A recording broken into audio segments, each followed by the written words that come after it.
Y estamos aquí con Coffee Break, Señal y Ruido, que probablemente los conoceréis. ¿Los conocéis, sí o no? Bueno, tenéis... ¡Claro! ¡Un fuerte aplauso! Pues entonces no os voy a contar mucho más porque ya sois una audiencia que viene fiel a verles, así que muchísimas gracias por acompañarnos y que vaya muy bien. Gracias. Gracias. Bueno, antes de empezar, pido disculpas por mi voz, estoy con una fonía fatal los últimos días, pero bueno, me gustaría empezar agradeciendo a toda la gente que ha hecho esto posible, a toda la organización del festival y a los que nos han invitado y que han hecho posible que hoy estemos aquí. Así que un aplauso para toda la organización, por favor.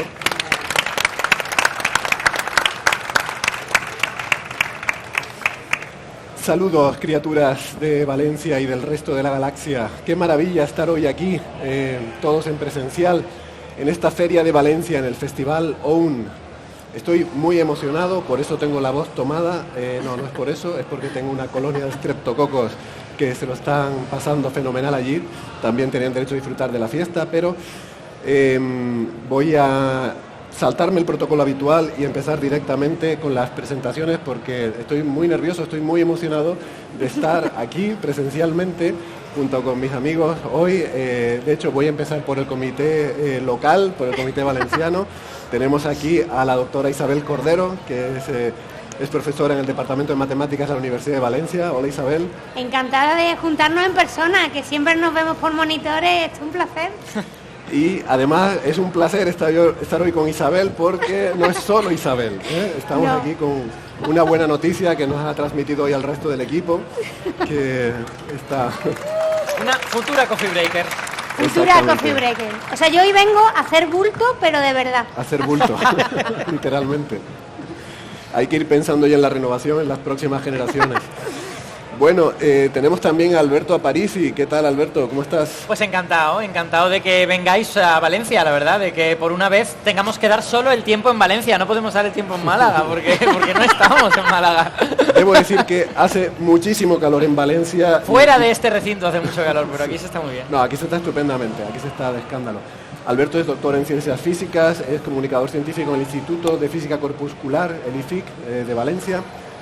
Y tenemos también de un poquito más lejos, pero no tanto, desde Alicante, a María Ribes, la famosa Neferchiti, que es profesora en la Universidad de Alicante. ¿Qué tal, María? ¿Cómo estás? Pues muy feliz de estar aquí con todos vosotros también. No sé si tengo el micrófono bien puesto. Sí, se te oye. Encantada de estar aquí. Valencia es mi segunda casa, porque yo vivo muy cerquita, soy de Alicante, y aunque digan que somos enemigos, no es verdad. Yo amo Valencia.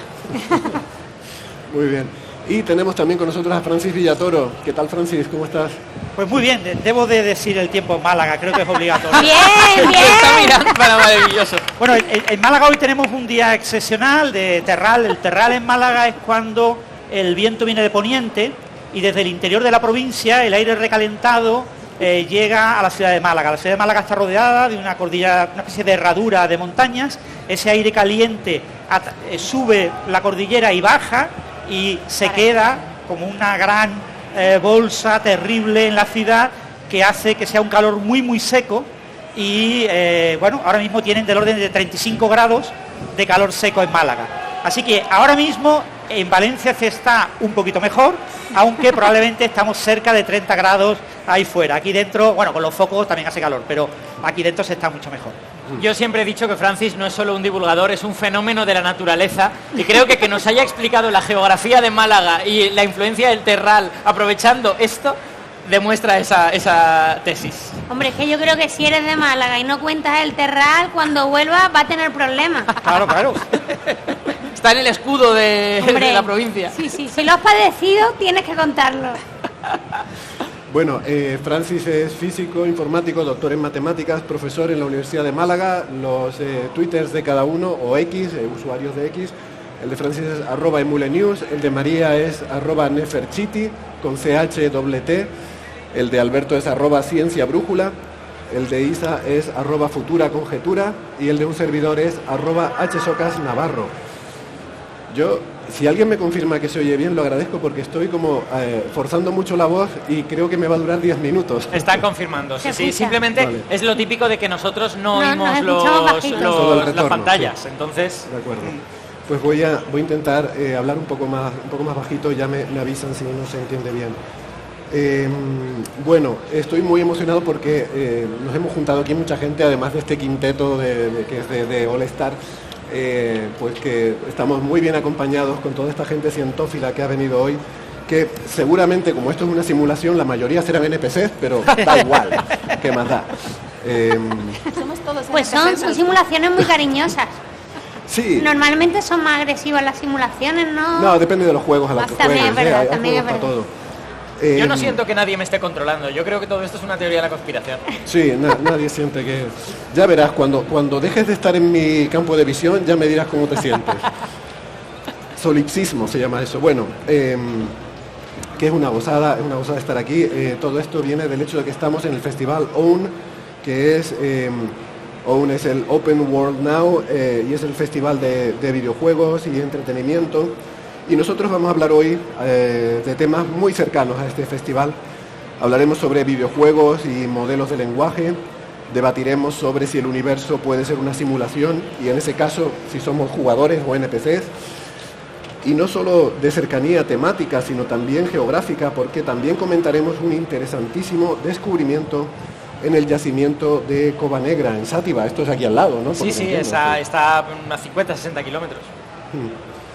Muy bien, pues con todo esto, ustedes no lo oyen, pero esto ahora en el podcast, la musiquita de la introducción iría en fade out, ¿no? Que es que se va acabando la musiquita, como las canciones de los 80, que no sabían cómo acabar y iban bajando el volumen En progresivamente. los 80 y en tantas otras épocas. Entonces, décadas, ¿no? Sí, exacto, no solo. Ya, lo que pasa es que yo dejé de escuchar música después de los 80, entonces ya todo lo que digo... Pues te recomiendo mucho. Hay una que no muy conocida que hay ahora, se llama reggaetón. Sí. Es súper interesante. Vale, me la voy a apuntar aquí para escuchar. Bueno, ya empezamos bien porque me estoy dando cuenta que no he puesto en marcha el reloj, pero vale, no importa, lo tengo aquí. Vamos con reloj y no con cronómetro. Bueno, hoy tenemos muchos temas muy interesantes, así que vamos directos al grano. María, me gustaría que nos hablaras de este artículo que ha salido sobre el lenguaje en el juego de Zelda y bueno, explícanoslo porque lo estuve ojeando ayer y me pareció muy interesante y además muy pertinente en este foro. Qué bien elegido. Sí, yo creo que es de interés en este contexto. Se llama The Language of Zelda, la lengua de Zelda, aunque aquí se puede decir lenguaje en el sentido de lenguaje especializado, ¿vale? De un tipo, de un contexto específico, y se trata de un videojuego que han recreado unos investigadores basado en Link to the Past. No sé si habéis jugado a Zelda alguna vez. ¿Todos conocéis a Zelda? ¿Quién es Zelda? ¿Por qué hay que salvarla? ¿Y por qué se llama Link y no es Zelda? ¿No? Es la primera pregunta que nos hacen todas. Entonces, este está recreando ese estilo retro de Link to the Past y lo que le pasa a Link es que ha perdido la memoria. Ha perdido la memoria y no sabe dónde tiene que ir y sobre todo ha perdido la capacidad de hablar porque es un videojuego para aprender francés. ¿Vale? No sé si sois fans del francés. ¿Del francés como idioma o de...? Conforme lo decía. Quiero decir, la respuesta es sí. Y la gente que interprete lo que quiera. No, la pero respuesta es sí. lo decía porque alguna vez hemos hablado de idiomas nosotros y que tú decías, pues a mí el francés, que tiene muy buena fama, no me gusta. Y yo decía, a mí el más romántico es el alemán. Bueno, en fin. Este videojuego que utiliza pues ChatGPT, ¿vale? Tiene un gran modelo de lenguaje debajo que se lo ha puesto a los NPCs, exactamente. Entonces, Link tiene una ayudita que es Navi, ¿vale? La hadita Navi, y ella le ayuda a traducir cuando no lo sabe hacer. Pero el objetivo es que, bueno, al usar la IA generativa, lo que conseguimos es el aprendizaje personalizado. O sea, que este videojuego, a mí como profesora de lenguas, me parece muy útil porque tiene aprendizaje personalizado según el jugador, va adaptando los puzzles, los acertijos, las adivinanzas, las quests que tiene que hacer a su nivel, y además entra en el marco teórico de la gamificación, que eso siempre engancha, motiva más. Todos hemos aprendido pues o inglés o francés en el cole, un poco aburridos, ¿no? Sí. Con reglas. Es que... Bueno, de hecho yo aprendí el verbo to be como 5 o 6 veces. O sea, porque era, no sé, Cada debía parecer curso, muy difícil. Cada curso te tocaba aprenderlo, ¿no? Sí, sí. Porque se repetía en el programa y no avanzabas de ahí. Y eso viene al pelo para una cosa que ellos hablan, que dice que gracias a la IA generativa lo que hace es que combina el conocimiento procedimental con el fáctico, con el declarativo, es decir, las reglas lingüísticas cuando aprendemos inglés o francés, ¿no? Voy a poner al revés porque aquí todos hablamos español. Cuando hay un estudiante extranjero de español, tiene que aprender la diferencia entre ser y estar, que para nosotros es evidente. Sí, sí. Entonces, ¿qué pasa? Que nosotros tenemos el conocimiento procedimental, sabemos usarlo, nunca nos vamos a equivocar, siempre lo vamos a hacer bien, pero no podríamos explicarle a un extranjero así, sin tener preparación lingüística, por qué ahí es ser y por qué es estar, o los verbos, el indefinido, el imperfecto, por qué es tuve y no tenía. Entonces, el nativo sabe usarlo, sabe el cómo, pero no sabe el qué. Sin embargo, el extranjero se sabe perfectamente las reglas, te las puede recitar todas, pero no las sabe usar. Entonces, ¿qué pasa con la IA? Que los NPCs no tienen el diálogo prescrito, como cuando nosotros éramos pequeños o adolescentes. Esos arcades que hemos jugado con Indiana y que Jones. tú empezabas a apretar a los NPCs y eventualmente te decían siempre la misma frase, ¿no? Eso es. Llegabas al final, tenías como 3 opciones. Entonces, esta IA va aprendiendo contigo, con el jugador, es personalizada. María, tengo una pregunta. Este videojuego, esta IA trata únicamente los aspectos lingüísticos del videojuego o otras cosas también? No, incluye la cultura. Y eso es muy importante, porque yo como profesora de lenguas siempre insisto en que aprender una lengua es aprender esa cultura. Por eso la Unión Europea, no sé si sabéis que la Unión Europea insiste en que aprendamos 2 más 1, o sea, la nativa y 2 más. ¿Por qué? Pues porque parece ser que la Unión Europea no funciona muy bien, no nos terminamos de llevar bien. Entonces, cuando aprendes la lengua, aprendes su cultura. Y no nos metamos, sujetadme el cubata, en si la lengua determina la realidad o la realidad determina la cultura, porque no estamos para Sapir-Whorf aquí, ¿vale? Pero sí que es verdad que hay maneras de expresarse que dependen de tu cultura. No sé si sabéis que en holandés solo hay una palabra para decir sobrino y primo. Ah, qué curioso. Es la misma palabra, dicen neef y siguen viviendo. Sí. Y pueden llevar a cabo su vida diaria. Pero es que para ellos el concepto es hijo de hermano. Entonces puede ser hijo de mi hermano o de hermano de mi padre. Y este juego, aparte de los contenidos lingüísticos, conversacionales sobre todo, incluye elementos del módulo de cultura. Qué interesante. Con lo cual ayuda también a comprender mejor esta otra sociedad y a motivarte más. ¿Y por qué Zelda? Bueno, yo tengo que aportar a esto que yo, como todos los españoles, tenía una visión de los franceses un poco negativa, hasta que, no, es verdad, muchos españoles lo tenemos porque creo que está... Yo tengo en la familia. Está en el ambiente cultural, digamos. Hasta que me tuve que ir de estancia a Francia durante 3 meses. Aprendí francés y eso me abrió las puertas de leer periódicos franceses, de leer libros en francés de cosas que me interesaban, y ahora soy un poco francófilo, debo decir. No del equipo de fútbol de Francia, que este año no me parece... No es hoy. Sí, no, jugaron ayer. No, pero jugamos final, contra ellos dentro de unos días. Esto lo va a escuchar la gente en diferido, pero España va a jugar las semifinales contra Francia dentro de unos días y Francia juega muy mal a fútbol, ¿vale? Pero esa es la realidad. Pero bueno, vamos a ver qué pasa. O sea, ya sabemos, esto lo estará viendo la gente en un futuro en el que Francia habrá ganado la Eurocopa. Sí. De hecho, a mí me parece perfectamente posible que ganen a España, pero eso sería hablar de fútbol y no hemos venido aquí a hablar de eso. Así bueno, hay que decir que para no querer venir a hablar de fútbol, a París y vino enfundado en su elástica. Vine equipado, presidiendo. A ver, es que, verdad. Quiero decir, por el meme me parecía mal salir en Coffee Break tantas veces con la camiseta del Castellón y ayer, después de que España se clasifique para semis, no venir con la camiseta de España me parecía impropio. Yo estaba apostando a que venías con la del Castellón para reafirmarte también un poco. Ya habrá tiempo para venir con la del Castellón cuando subamos a primera, cuando ganemos la Copa del Rey, todos esos momentos que van a ocurrir. Fantasía. Muy bien. Perdón, que te hemos interrumpido con todo esto. Yo, María, tengo una pregunta, pero un poco creo que ahora pega a hacértela. ¿Por qué francés, cuando los investigadores son alemanes, la financiación es alemana? ¿Por alguna cuestión europea o por...? No, por su segunda lengua, igual que por nosotros su segunda aprendemos inglés y después... ¿Vosotros qué aprendéis? ¿Primero inglés y luego francés o luego alemán? ¿Cuál es el tercer En mi lengua? caso fue primero inglés porque solo había inglés y luego alemán porque me fui a trabajar a Alemania. Sí, en mi caso el francés fue también por necesidades del trabajo, no lo aprendí formalmente. también es porque está la cuestión de la dificultad de la pronunciación y entonces el juego incluye también un módulo de reconocimiento del lenguaje. Que eso, lo quería comentar, esto no es nuevo. O sea, ahora la IA ha dado una revolución tremenda en nuestras vidas, en el mundo laboral, sobre todo en el mundo educativo, pero este tipo de juegos para aprender idiomas ya existía. Probablemente sabéis que es una parte del entrenamiento militar de Estados Unidos. Se llama el sistema táctico para aprender lenguas y culturas.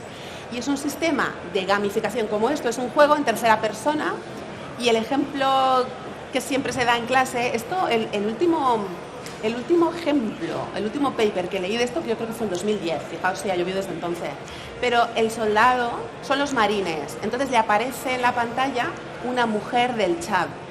Vale. Porque es para hablar, pues, pastún, este tipo de lenguas, sí, que son donde tienen ellos... de los lugares en conflicto, en exacto, definitiva, ¿no? donde ellos trabajan, ¿no? Entonces le aparece la mujer... Y claro, en el Chad habla francés, por cuestiones históricas, políticas. Y el soldado dijo, salut, que es como decir, hola. Has perdido 20.000 puntos, has quitado todo el carisma. ¿Cómo le has dicho una señora del Chad casada, cubierta, cómo se va a decir salud? O sea, tienes que decir, buenos días, señora.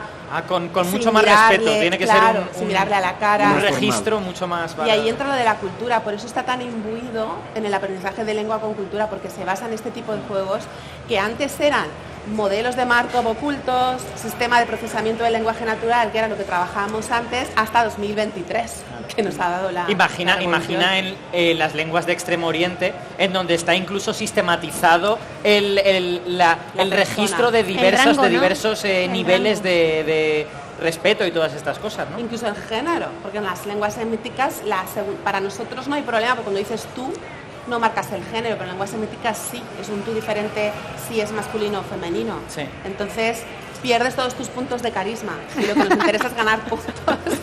Los puntos de carisma, ¿eh? Yo no lo había escuchado eso todavía.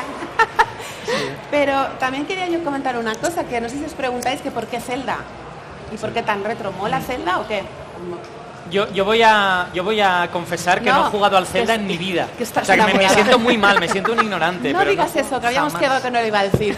Jamás he jugado al Zelda. Pero no porque no me guste, sino porque soy así de ignorante. No pasa nada, yo tampoco he jugado, he visto jugar a mi hijo. Pero sí que es verdad que en el universo Zelda hay una cosa muy curiosa, que son las lenguas de este mundo. Lenguas inventadas, digamos. Sí, y sobre todo tienen sus sistemas de escritura, que es lo que a mí más me interesa. Ajá. Entonces hay algunas lenguas que tienen un alfabeto que ha ido evolucionando con el paso del tiempo, y hay otras lenguas como los de las montañas que son pictográficas, logográficas. Luego están los pico-picori, que dicen eso todo el rato y tienes que comerte una nuez para poder entender lo que dicen, ¿no? Entonces todo este sistema de distintas lenguas da pie a que se use para aprender lenguas. Pero lo mejor, que lo tengo que contar aquí para mis compañeros frikis de mis propias referencias, la lengua principal es el iliano en español. Pero es la raza de Link, ¿no? Link es de esa raza, sí, precisamente. Pero ¿sabéis cuál es? Ese es por mí, ese es el hype de la lengua que voy a decir. El lugar de origen de esa lengua es Irule. ¿A qué os suena Irule? ¿A la princesa? Irulán, claro. Exactamente, nada que ver, pero solo quería hacer esa aportación. ¿Y cómo es? Irule. Irule. Entonces es un juego que se presta a hablar de las lenguas. Hay que explicar la referencia, ¿no? Bueno. Que no todo el mundo habrá leído Dune. Sí, yo de hecho no la he pillado, pero he hecho así como... Sí. Yo estaba esperando a que la terminarais de aclarar. Sí, es una referencia de Dune. Si quieres. No, era una referencia a Dune, a la princesa Irulan, pero no tiene nada que ver, es la lengua la lengua principal del juego. Entonces esto lo hacemos mucho en clase de lenguas. La verdad es que en la didáctica de las lenguas desde el principio de los tiempos, de los años 70 yo diría, se está intentando gamificar para motivar al estudiante, porque ¿qué hace la gamificación? Reduce la ansiedad.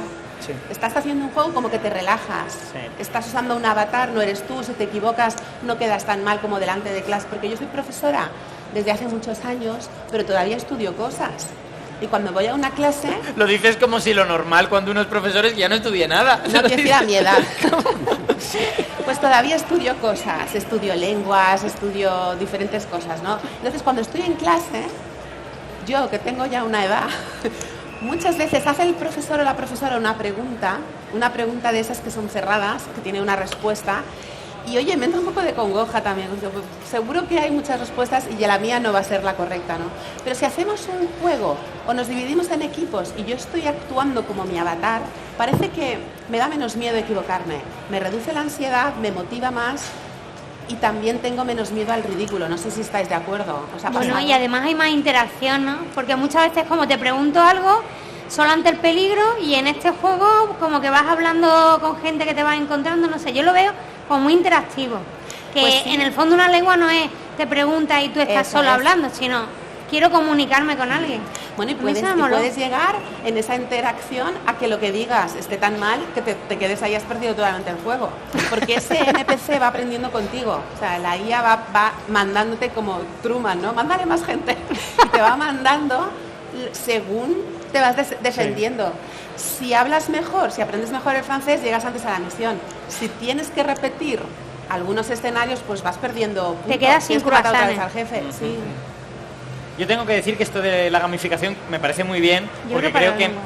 reduce el escalón que la gente tiene que subir para aprender un idioma, pero este asunto de que nos eche para atrás el equivocarnos es algo que también tenemos que trabajar psicológicamente, Sí. ¿no? O sea, tenemos que acostumbrarnos a que uno se equivoca y que no pasa nada, eso no le hace peor. Efectivamente, pero si lo haces con el juego, parece que se lo toman mejor los alumnos, en mi experiencia con mis niños. Yo, Bueno, por mis niños, que ejemplo, tienen 20 años. lo que hacemos en Coffee Break a mí me ha dado una educación en ese sentido, porque A equivocarnos. leemos muchos papers y ¿Verdad? los contamos. Y yo ya sé que la primera vez que leo un paper, yo voy a concluir, claro, el paper habla de esto y la razón de que esto sea así es que esto es así, que esto es así. Eso siempre es mentira. Eso siempre es Espera, mentira. espera, Tengo que leer un espera. par A de Francia no le referencias pasa para eso. darme cuenta de que estoy equivocado siempre. Y yo ya lo he aprendido. Yo lo leo y digo, esto parece que sea así, pero seguro que no. Es que Esto lo voy a aprendemos- cortar porque aprendemos con la aquí, interacción.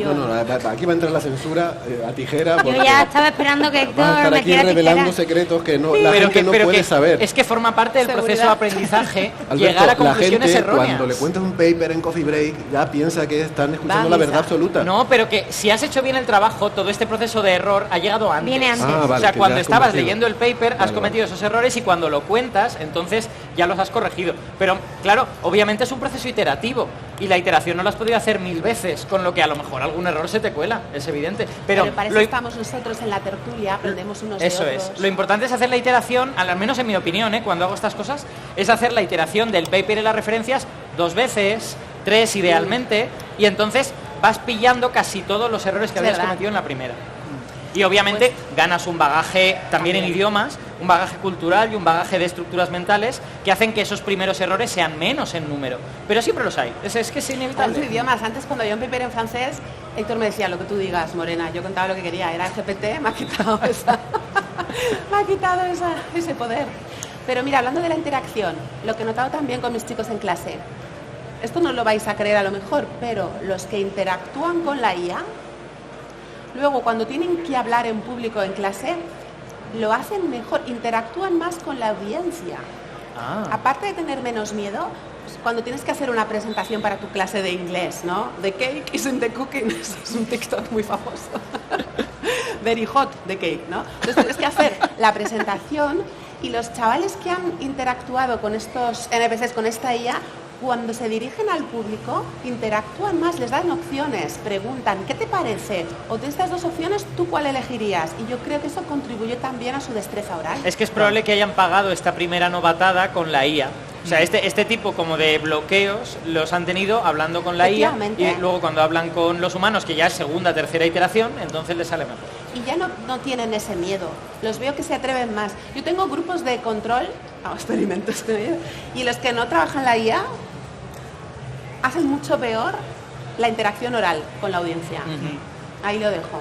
Estamos trabajando en ello en el departamento. Bueno, es que Sí. en clase, ¿cuánto tiempo había por persona para decir algo?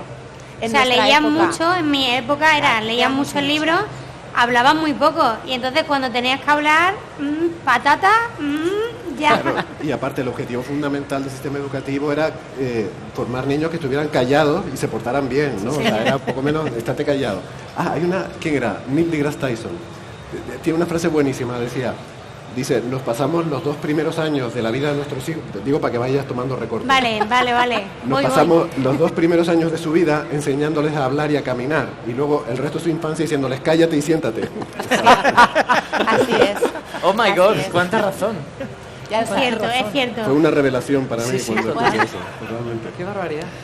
Sí. Y Bueno. yo, de hecho, siempre abogo, esto lo hemos hablado alguna vez, esta cosa de cuando hablas con ChatGPT y se dirige a ti de forma tan educada, y hay gente que le responde, muchas gracias, me ha resultado muy útil, mucha gente, algunos, Bueno, lo de Lo mucha hacemos. gente, sí. Bueno, yo lo Gracias, hago. por favor. Algunos, y yo defiendo hacer eso, sí. pero no por las razones que mucha gente piensa, de que hay que irte haciendo amigo de la máquina para que cuando llegue la revolución no nos Esa es la, dominen y la tal. única Pero tú crees que No. de verdad mucha gente piensa eso? No. que luego no mucha nos gente matará piensa porque eso. No, a estos pero- chicos fueron majos.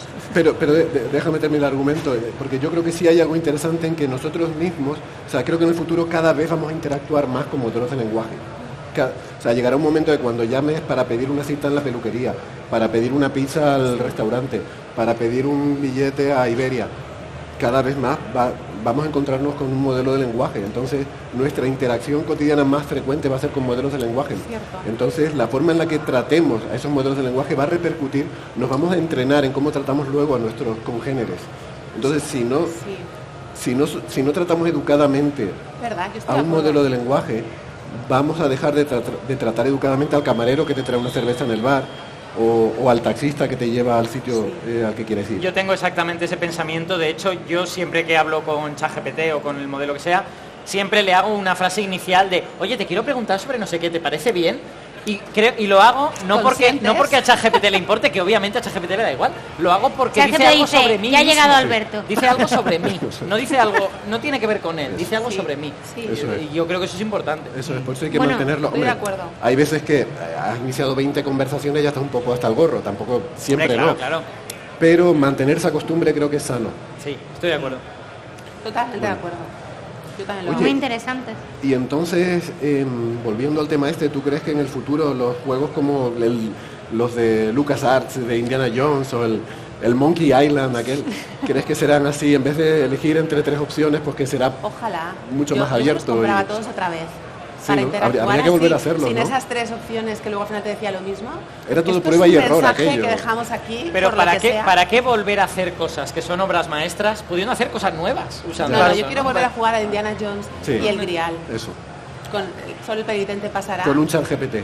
Sí, No sí. lo sé, yo Ahí a lo mí, dejo. a mí no me hace falta, en serio, vivimos en la época de los remakes. ¿Para qué hacer tantos remakes pudiendo hacer cosas nuevas que sean muy buenas y esas antiguas que tienes, que son obras de su época, en realidad ya son obras maestras tal y Es como verdad, están, no hace falta más. Pero la quiero Porque igual. hay una herramienta nueva, hay algo nuevo que te permite rehacer esa obra mejor. Ya, ya, Bueno, y pero- también por melancolía, me refiero, porque a lo mejor te Sobre mola todo. practicar con algo que te hace sentir como más familiar. Sí. O sea, es un poco lo que decía María de quitarle el miedo. Si no tienes un vínculo muy gordo, no, pero a lo mejor es que te hace ilusión y te predispone a echarle más tiempecillo ahí. Sí, sí, no. Pero bueno, que si no te mola eso, pues te coges el nuevo Es que, que hay también que tener estará. cuidado con la nostalgia, que puede ser una, Bueno, me puede ser una yo manta he muy dicho agradable, pero puede ser una melancolía, cárcel He también. dicho melancolía, no nostalgia, cuidado. pero Yo lo quiero, Cuidado, el Indiana ya. Jones ese lo quiero. Aquí lo dejo. muy interesante. Bueno, pues nada, vamos con el siguiente. Sí. Pues si les parece, y como digo, estamos en este mundo del entretenimiento y lo digital, podemos hablar sobre un tema que, en fin, que puede dar para mucho, ¿no? Esperemos que no para tanto, pero puede dar para mucho, quizás no. Y por el que nos han preguntado muchas veces, que es esta idea sobre si el universo que experimentamos puede ser una simulación. Vale. Si nosotros somos seres reales o podemos ser el fruto de una mente que ha programado algo en un ordenador muy sofisticado, o quizás mezcla de cosas unas y otras, ¿no? Te vas a quitar aquí la careta, María. Es un tema muy recurrente, sobre todo... Yo espero que si María se quite la careta sea Dayan de V. De V, sí. Por lo menos, que debajo esté Dayana. Yo soy Rachel. Qué malvado, Alberto. Yo estaba contando una cosa de Matrix, pero tu referencia era más de V. Pero mola. Por cierto, he vuelto a ver la serie original, la miniserie original, V. V, y quitando los efectos especiales que son horribles, la historia es buenísima. Yo hace Resiste muchos un- años que no la veo, muchos. Yo no la he vuelto a ver. La Bueno, voy a los ver. Resiste un efectos visionado, especiales ya eran un poco raros en su momento, ¿no? sí, Entonces sí. me imagino que ahora, con el prisma de unos cuantos años después, sí. Rozaban Vale. la serie B, rozaban la serie B. No, yo creo que rozaban no. La o sea, abrazaban, ¿no? Sí, Estaban puede metidos ser. de lleno en la serie. Puede ser, puede ser. Pero la historia molaba mucho, valía la pena. Sí, Sí, sí. sí. Recordemos que era una serie de televisión y las series de televisión siempre han tenido muy pocos recursos económicos. Presupuesto, Es verdad. exacto. El gran impacto de los últimos 5 o 6 años de que vale tanto dinero hacer una serie de televisión como hacer una película, eso es algo muy muy reciente. Sí. Es un fenómeno muy moderno. O videojuegos. O sea, ya hoy en día el presupuesto de un gran videojuego, de una gran serie o de una gran película, pues están ahí. Claro, yo me crié con videojuegos de los 80, como Jet Set Willy 2, que me parece una macro obra maestra. Es el tercer juego de plataformas de la historia. Yo me crié con ese videojuego, que aprovechaba todos y cada uno de los bits del código. Era increíble. O sea, tenía 255 pantallas que cabían, no recuerdo cuánto, pero eran 8K o algo así. Era una Yo jugaba barbaridad. al minero loco. Al Manic Miner. Es el primer juego de plataformas de la historia. Maravilla. Bueno, volviendo a la simulación. Sí, perdón. Que nos liamos, perdón. No nos hemos desviado tanto. No, bueno, estamos en el ambiente en el que tenemos que estar. Exacto, no nos hemos desviado tanto, ¿no? Pero bueno, este tema cobró mucha popularidad a raíz de, en 1999, la película de Matrix, ¿no? ¿De Matrix o de Matrix? María, ¿cómo lo deberíamos Para decir? mí, como estamos hablando en español, yo diría Matrix. Porque igual que digo, no sé, Londres, y si estoy hablando en inglés, pues diría Alicante. Yo digo Matrix y digo también Gladiator, pero porque lo digo en latín. Ok. Y bueno, Pero dices, dilo como quieras. dices Colgate y MacGyver, ¿no? Y Exacto. Claro. eso ya es peor todavía. Y Terminator. Lo puedes decir como quieras, que eres el jefe. Terminator, el Jurgemente Day. Vale, bueno. Bueno, hay como gente que fuera. dice white label, ¿no? Pero Matrix es una palabra en latín. O sea que Así es. Claro. igual- Sí. De la misma raíz que Mater, de criatura De hecho, generadora. en español hay una palabra que es matriz. Exacto. Claro. O sea, igual deberíamos decir matriz. La matriz. Podríamos Pero discutir queda durante peor. horas acerca de cómo llamar a la película. Pero... Hombre, Exactamente. yo Matriz me Tú gusta estás mucho, pensando en claro. el tuyo. Mi estudiantes de matrices de segunda. Claro. ¿No prefieres llamarle endomorfismo de un espacio vectorial de...? No, porque ya se lo he definido, entonces Vale, puedo vale. decir matriz. Porque estaría bien que la película se llamase así. Endomorfismo de RNRM. Endomorfismo. Y la gente, hostia, qué chungo, ¿no? Creo que las Wachowski a la secuela la querían llamar The Tensor. Ojalá, ojalá. ¿Cómo lo quería llamar? De tensor, que es una generalización de una matriz. Me parece que perdería. Sí. Bueno, pues eso, que a raíz de eso se puso muy de moda, digamos a nivel popular. Pero en el ámbito filosófico se puso de moda a raíz de una publicación de un filósofo sueco que trabaja en Oxford que se llama Nick Bostrom, en 2003. Sí, por cierto, el artículo es de 2001, se publicó en la revista en 2003. Una Le fecha costó publicarlo, emblemática ¿no? también. No, te quiero decir que es Odisea. habitual, las revistas de filosofía publican más despacio Se lo que toman las con revistas calma, de ¿no? física. Las de física van más... Pues, pero la idea no es nueva, ¿no? Lo que sí me sorprendió al revisar un poco la historia es que es muy... hay muy poquitas cosas, aunque son antiguas, para lo fascinante que es el concepto, se han hecho pocas cosas. Yo me he apuntado, y sobre todo en la ciencia ficción.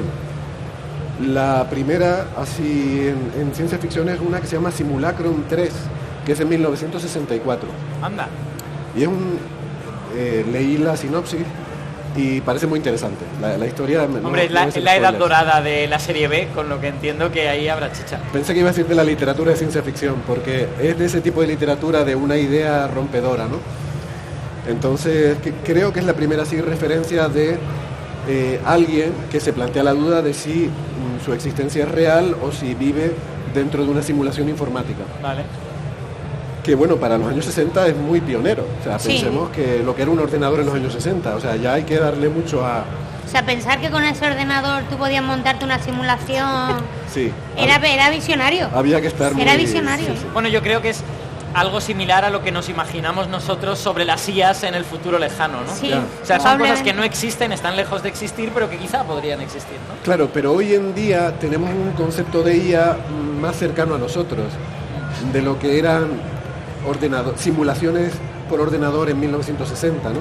Creo que la analogía con la IA sería pues a lo mejor con lo que en los años 80, ¿no? Cuando pensamos que una IA era poner mucho if-then, ¿no? Sí. Si me pregunta, si me escribe hola, responde hola. Sí. Si me dice buenos días, responde ¿no? ¿Sabéis que cuando yo tenía 10 años programé, o traté de programar, no lo llegué a hacer, una aventura conversacional de estas que escribías? Y bueno, tenía ya 1000 líneas y estaba solo en la primera interacción, porque se me ocurrían cosas continuamente que preguntarle y llegó un momento en que dije, esto a lo mejor no es sostenible. Muy eficiente no parece. Sí. Nada, tenía 10 años. Yo también me lo llegué a plantear, lo confieso. Sí, la idea de que los ordenadores permiten simular la realidad nace en el famosísimo libro de John von Neumann y Morgenstern, en el que introducen lo que hoy día llamamos la teoría de juegos. Él plantea que, esto estamos hablando de 1947, justo detrás de la Segunda Guerra Mundial, él plantea que los ordenadores pueden llegar a ser ideales para gestionar una guerra. Él ha vivido, él tenía el puesto más alto que podía lograr un científico en el gobierno de los Estados Unidos y estaba muy en contacto con los militares y se dio cuenta de que los militares cometían errores, porque la información que hay que gestionar en una batalla es enorme y quien toma la decisión nunca tiene acceso a toda esa información. ¿De qué año es, Francis, esto que el libro de Morgenstern y von Neumann es como de 47. 47, vale. De ese orden, 47, 48. Post Segunda Guerra Mundial, sí. Pues, vale. Entonces, cuando eso deja de ser secreto, lo que llamamos hoy en día investigación operativa, deja de ser un campo de alto secreto militar. Ajá. Y se convierte en un campo que puede tener implicaciones en la industria. Y lo que plantea John von Neumann es que se puede simular toda la economía usando ordenadores. Y lo que él tiene en mente, lo que subyace a sus ideas, como están escritas en el libro, es que se puede llegar a controlar toda la toma de decisiones de los militares. Y eso es lo que lleva, por ejemplo, a la película Juegos de Guerra. Exacto. En la película Juegos de Guerra, el personaje que se supone que ha desarrollado esa enorme máquina que juega, está inspirado en John von Neumann. Entonces son ideas que ya estaban ahí. Y son ideas muy, muy populares en aquella época, a nivel de divulgación. Es decir, el concepto de cerebro electrónico. Ese concepto nace con este libro y con la enorme prensa que tuvo a finales de los 40. O sea que era muy natural en aquella época concebir ordenadores que simularan la realidad. Todas las interacciones complicadas de la realidad. Claro, no era natural pensar en que simularan personas. Claro. Pero sí que simularan la realidad. Un cerebro electrónico, sí. Es que iba a decir, hay como dos tipos de... En toda esta... Ahora comentaré otras más, ¿no? En todas estas ideas de vivir en un universo simulado hay como dos puntos de vista. Uno es el de simular un cerebro, lo que se llama el cerebro en una jarra, ¿no? Simular un cerebro al que tú le alimentas de percepciones sensoriales que le hacen creer que vive en un mundo que no es el real. Que el ejemplo más paradigmático, Los Simpsons. Sí, bueno, aquí hay una cabeza. Hay una cabeza, pero sí viven en el mundo real. Ya. No, de hecho, iba a decir que el paradigmático sería el de Matrix. Sí, o sea, exacto. En Matrix exacto.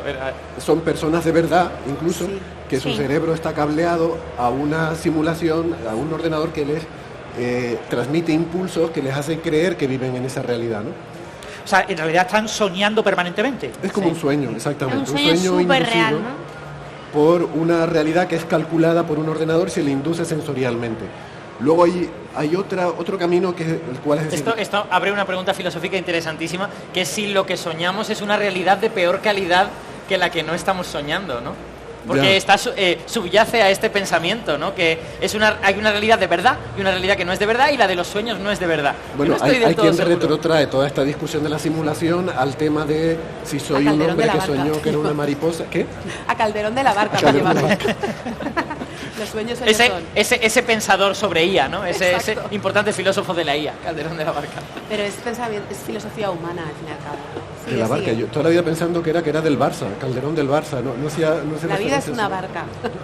No he traído la tarjeta amarilla y veo que ha sido un error. Bueno, sigue. Tú venías feliz y contento. Entonces, por un lado tenemos eso, un cerebro, ya bien sea un cerebro real o electrónico, al que se le meten datos, y luego por otra parte es un ordenador que simula una realidad, y dentro de esa realidad simulada aparecen seres, aparecen criaturas, ¿vale? Entonces, esa es la otra serían como las dos vertientes. Los dos enfoques, digamos. Los dos enfoques. Hay un par de obras importantes. Hay como ruidos por aquí que a veces son un poco... No, pero yo creo... No te preocupes, que en el podcast no los van a oímos salir. más nosotros que los oyentes. Claro. A mí, una obra que... La siguiente que tengo apuntada en esa cronología es Ciudad Permutación, de Greg Egan, que es sorprendentemente reciente, es de los años 90. Claro. Egan es... bueno, está vivo, vamos. Sí, es un escritor reciente, moderno, ¿no? O sea, desde el 64 hasta el 94, que es Ciudad Permutación, no tengo registrado nada. Qué curioso. Y esa me parece súper profunda y muy bien pensada, como todas las obras de Egan. Está muy bien pensada, la recomiendo muchísimo. Y luego, bueno, claro, en medio estaba Tron, que es otra historia un poco grande. diferente. Es, en fin, una historia Sí, divertida pero y Tron tal, es una realidad virtual, ¿no? No es... Sí. Bueno, Claro, esa sería un poco la segunda opción que has dicho, ¿no? Que Sí. tenemos una simulación en donde aparecen cosas. Aparecen personajes. ¿Eso es casi una realidad Sí. virtual como la entenderíamos ahora? Exacto. O... Sí, Tron Pues es una mezcla. Tron es una mezcla porque por una parte están los personajes del juego como Tron, que son criaturas que viven en ese mundo, Sí, son cierto. personajes del juego, y por otra parte mezclan a el protagonista que viene del mundo real Y se puede y meter. con una máquina especial se le digitaliza a ese mundo, ¿no? A Flynn. Así que es una historia, pero bueno, no está muy... Pero es que es de los años 80, ¿no? 84 o por ahí. Pero tengo una pregunta. ¿Estas obras llegan a alcanzar una conclusión respecto a si es posible distinguir si vives en una realidad simulada o no? No se ¿O solo lo plantean eso, no se y ya está? plantean eso porque evidentemente si está bien hecha es imposible distinguirlo. Y de hecho, si quieres, ahora quería hablar un poco de las posibilidades que se han barajado para intentar distinguir el escenario de simulación. Se basan en que la simulación sea imperfecta. Vale. Y en qué tipo de imperfecciones puedes buscar para encontrar una evidencia empírica de que vives una simulación. Vale. Que ya tiene su aquello, el asunto, ¿eh? Pero bueno, me parece encomiable que haya gente que... O sea, es que hay gente para todo, hay gente que Sí, se pone a sí, pensar sí. todo. Y hay ideas muy curiosas, ¿no? No, de hecho, cuando lo hayas expuesto, yo contaré una cosa que me dijo un periodista. Un amigo periodista me habló de si vivíamos en una simulación y me puso como ejemplo una cosa medible en física al respecto. Vale, pues guárdamelo un momentito porque precisamente esa es la parte a la que quiero llegar, Sí, sí. sobre física y cosas que puedan indicar en la física que vivimos en una simulación, porque a mí eso sí me resulta un Es debate interesante divertido. porque es medible, ¿no? Sí. Porque es física, en Eso definitiva. me resulta un debate divertido. Claro. Pues termino entonces con la introducción simplemente histórica, es decir, luego todos conocemos de Matrix, que fue un bombazo, no porque filosóficamente tuviera una gran profundidad, que la tenía, pero sobre todo porque estaban muy guay los efectos especiales y era muy divertida la historia y se hizo muy popular, ¿no? Bueno, y porque era un poco... A mí me gustó mucho que no la pillaba desde el primer momento, ¿no? Era como que te enganchaba a ver... O sea, no termino de entender lo que está pasando, pero... Sí. Porque hay otras pelis que son como, vale, va a pasar esto seguro, efectivamente pasa... Pero eso es porque narrativamente está bien estructurada Sí, claro. la historia, digamos, Está ¿no? muy Que bien enganchó mucho la historia. Pero si te gustan ese tipo, a mí hay una cosa que me decepcionó en ese sentido. A mí me encantó esa película, me encantó, me la vi 1000 millones de veces. Pero me decepcionó que efectivamente lo que tú dices es correcto, o sea, es correcto. Al menos al principio, ¿eh? Sí, empieza genial, eso me encantó, que no sabes lo que está pasando y tal. Pero luego llega un momento que te lo explican todo junto, Ya. rápidamente, ¿sabes? Hay una transición de fase en la película. Pasas de no entender nada a de Es repente verdad. entenderlo todo. Ya. Y está bien, pero me hubiera gustado que fuera más progresivo. Yo, sí, si me dejáis que diga mi opinión, debo decir, yo era adolescente cuando la vi y me gustó, pero no me... Pues no lo digas, bueno, no lo digas. No pasa nada, pero adolescente pues en muchas Seguridad. Seguridad. A mí me gustó, pero no me pareció extraordinaria. O sea, no compartí la fascinación que todo el mundo tenía porque me parecía que eran ideas que yo ya había visto en Sí, otros pero- sitios. pero por eso te Simplemente digo, los pero- veía por primera vez en una película, estaba bien, Pero no por las ideas, por eso digo, o sea, que a mí me gustó mucho porque era divertida y los efectos especiales y la acción y todo eso. A mí me hacía gracia, lo dices tú, la gente que a partir de ahí pues pretendía poco menos que ser un tratado de Claro, es que intelectualidad. a algunas personas les descubrió este Efectivamente. tipo de pensamientos Eso. la película y por eso fue icónica en ese Exacto. sentido. Pero realmente esas cosas ya estaban ahí, como tú has Por dicho. eso creo que sí que hubo un antes y un después, en el sentido que era una idea que antes era muy poco debatida y a raíz de entonces se volvió muy popular. Se popularizó, ¿no? Se popularizó. Y me sorprende que tardara tanto, insisto, porque estaba un poco en el ambiente, y está claro que es un tema que da para... Es para una idea mucho. canchera, es un Sí, hecho, o sea, da para hacer mucho. cosas. Sí. De todas formas, la idea clave de la película Matrix, que justifica que las máquinas estén criando a las personas y les hagan vivir en un mundo de sueño, es una idea absolutamente irrisoria. Es irrisoria. Usarlos como baterías. Sí. Tiene toda la Usar a las personas como baterías es un sinsentido. Cualquier persona sabe que una batería biológica es la peor batería posible. No tiene ningún sentido. sí, Pero mira, en efectivamente. V, que decíamos antes, el motivo era que los extraterrestres, yo no sé si se acuerdan de esto, los extraterrestres venían a apoderarse del agua de la Tierra. Del agua. Dios mío, una especie hace ese un viaje pa' un venir. viaje interestelar para pillar agua. Cuando en realidad podría ir a una luna de Saturno no habitada y pillar toda Bueno, el agua de por ahí su propio sin sistema. pelearse con nadie. Sí, en su propio sistema es una de las cosas más comunes en el universo del agua. Eso es lo más común que hay. Bueno, era la época en la que la gente creía No. que a lo mejor el agua podía ser muy... Yo soy muy partidario de darle a la historia un beneficio de que me pongan una justificación, siempre que no le den muchas vueltas, o sea, que me la cueles y la dejes ahí, ya no la muevas mucho más, no la remuevas mucho más, que te tomes tu licencia para generar la historia y que luego la historia sea buena, ¿vale? Yo Sí. soy generoso con ¿Quieres eso. decir que no hagas Tenet, en definitiva? Vale, sí, exacto. Bueno, íbamos a hablar de simulismo, que es una corriente filosófica, pero esto parece que en la introducción está alargándolo, Venga, y bueno, no llega al pero simulismo. eso es típico del Coffee Break. Sigue, Héctor, Vamos a sigue. hablar de simbolismo. Quería decir una cosa, hay una obra que se suele hablar en estas introducciones de un autor francés relativamente reciente que hay muchas referencias a ella en Matrix, que es Simulacra y Simulación, ¿no? Simulacra y Simulation, que se suele citar como... pero esto debe ser alguien que no lo ha leído, porque la obra no va de eso. Y la obra esa del autor francés va sobre cómo la publicidad y los símbolos del mundo moderno han creado una realidad alternativa que no es el mundo real. Ah. Y nosotros O vivimos sea, una expuestos. distorsión de lo que realmente hay, ¿no? Nos acabamos creyendo que todos estos estímulos que percibimos de lo que es el mundo Ostras. es el mundo, y en realidad es mentira. El Qué, mundo no qué es así. gracioso, porque esa obra está escrita en el mundo pre-redes sociales. Sí. Ahora con Instagram es de una actualidad extraordinaria, Sí, ¿no? Instagram y Porque tú muchas te metes otras en cosas. Instagram y ves un mundo alternativo. Mira que a María le gusta mucho Instagram. No, pero que yo no digo que Instagram sea malo. Hombre, lo que yo digo, estaba en el Coffee Break. Like and subscribe. yo no digo que Instagram sea malo, lo que digo es que tú te metes en muchas cuentas de Instagram y no ves el mundo tal y como es. Ya. Ves una estilización del mundo real en donde todo el mundo es guapo, todo el mundo está comiendo siempre cosas súper guays, está en la playa. Sí. Claro, no es No, la mentira. realidad. Y sin embargo, esa obra sí que admite el autor que no sé si tiene inspiración, pero hace referencia a Borges. Ah. Y digo, oye, qué pena que no esté Gastón. A Y Bostrom. digo, no, Borges. A Borges. Sí, porque le gustó mucho un cuento de Borges, que yo no lo conozco, pero me parece una idea maravillosa cuando vi de qué iba, no lo he leído, pero vi el resumen, es de un imperio enorme.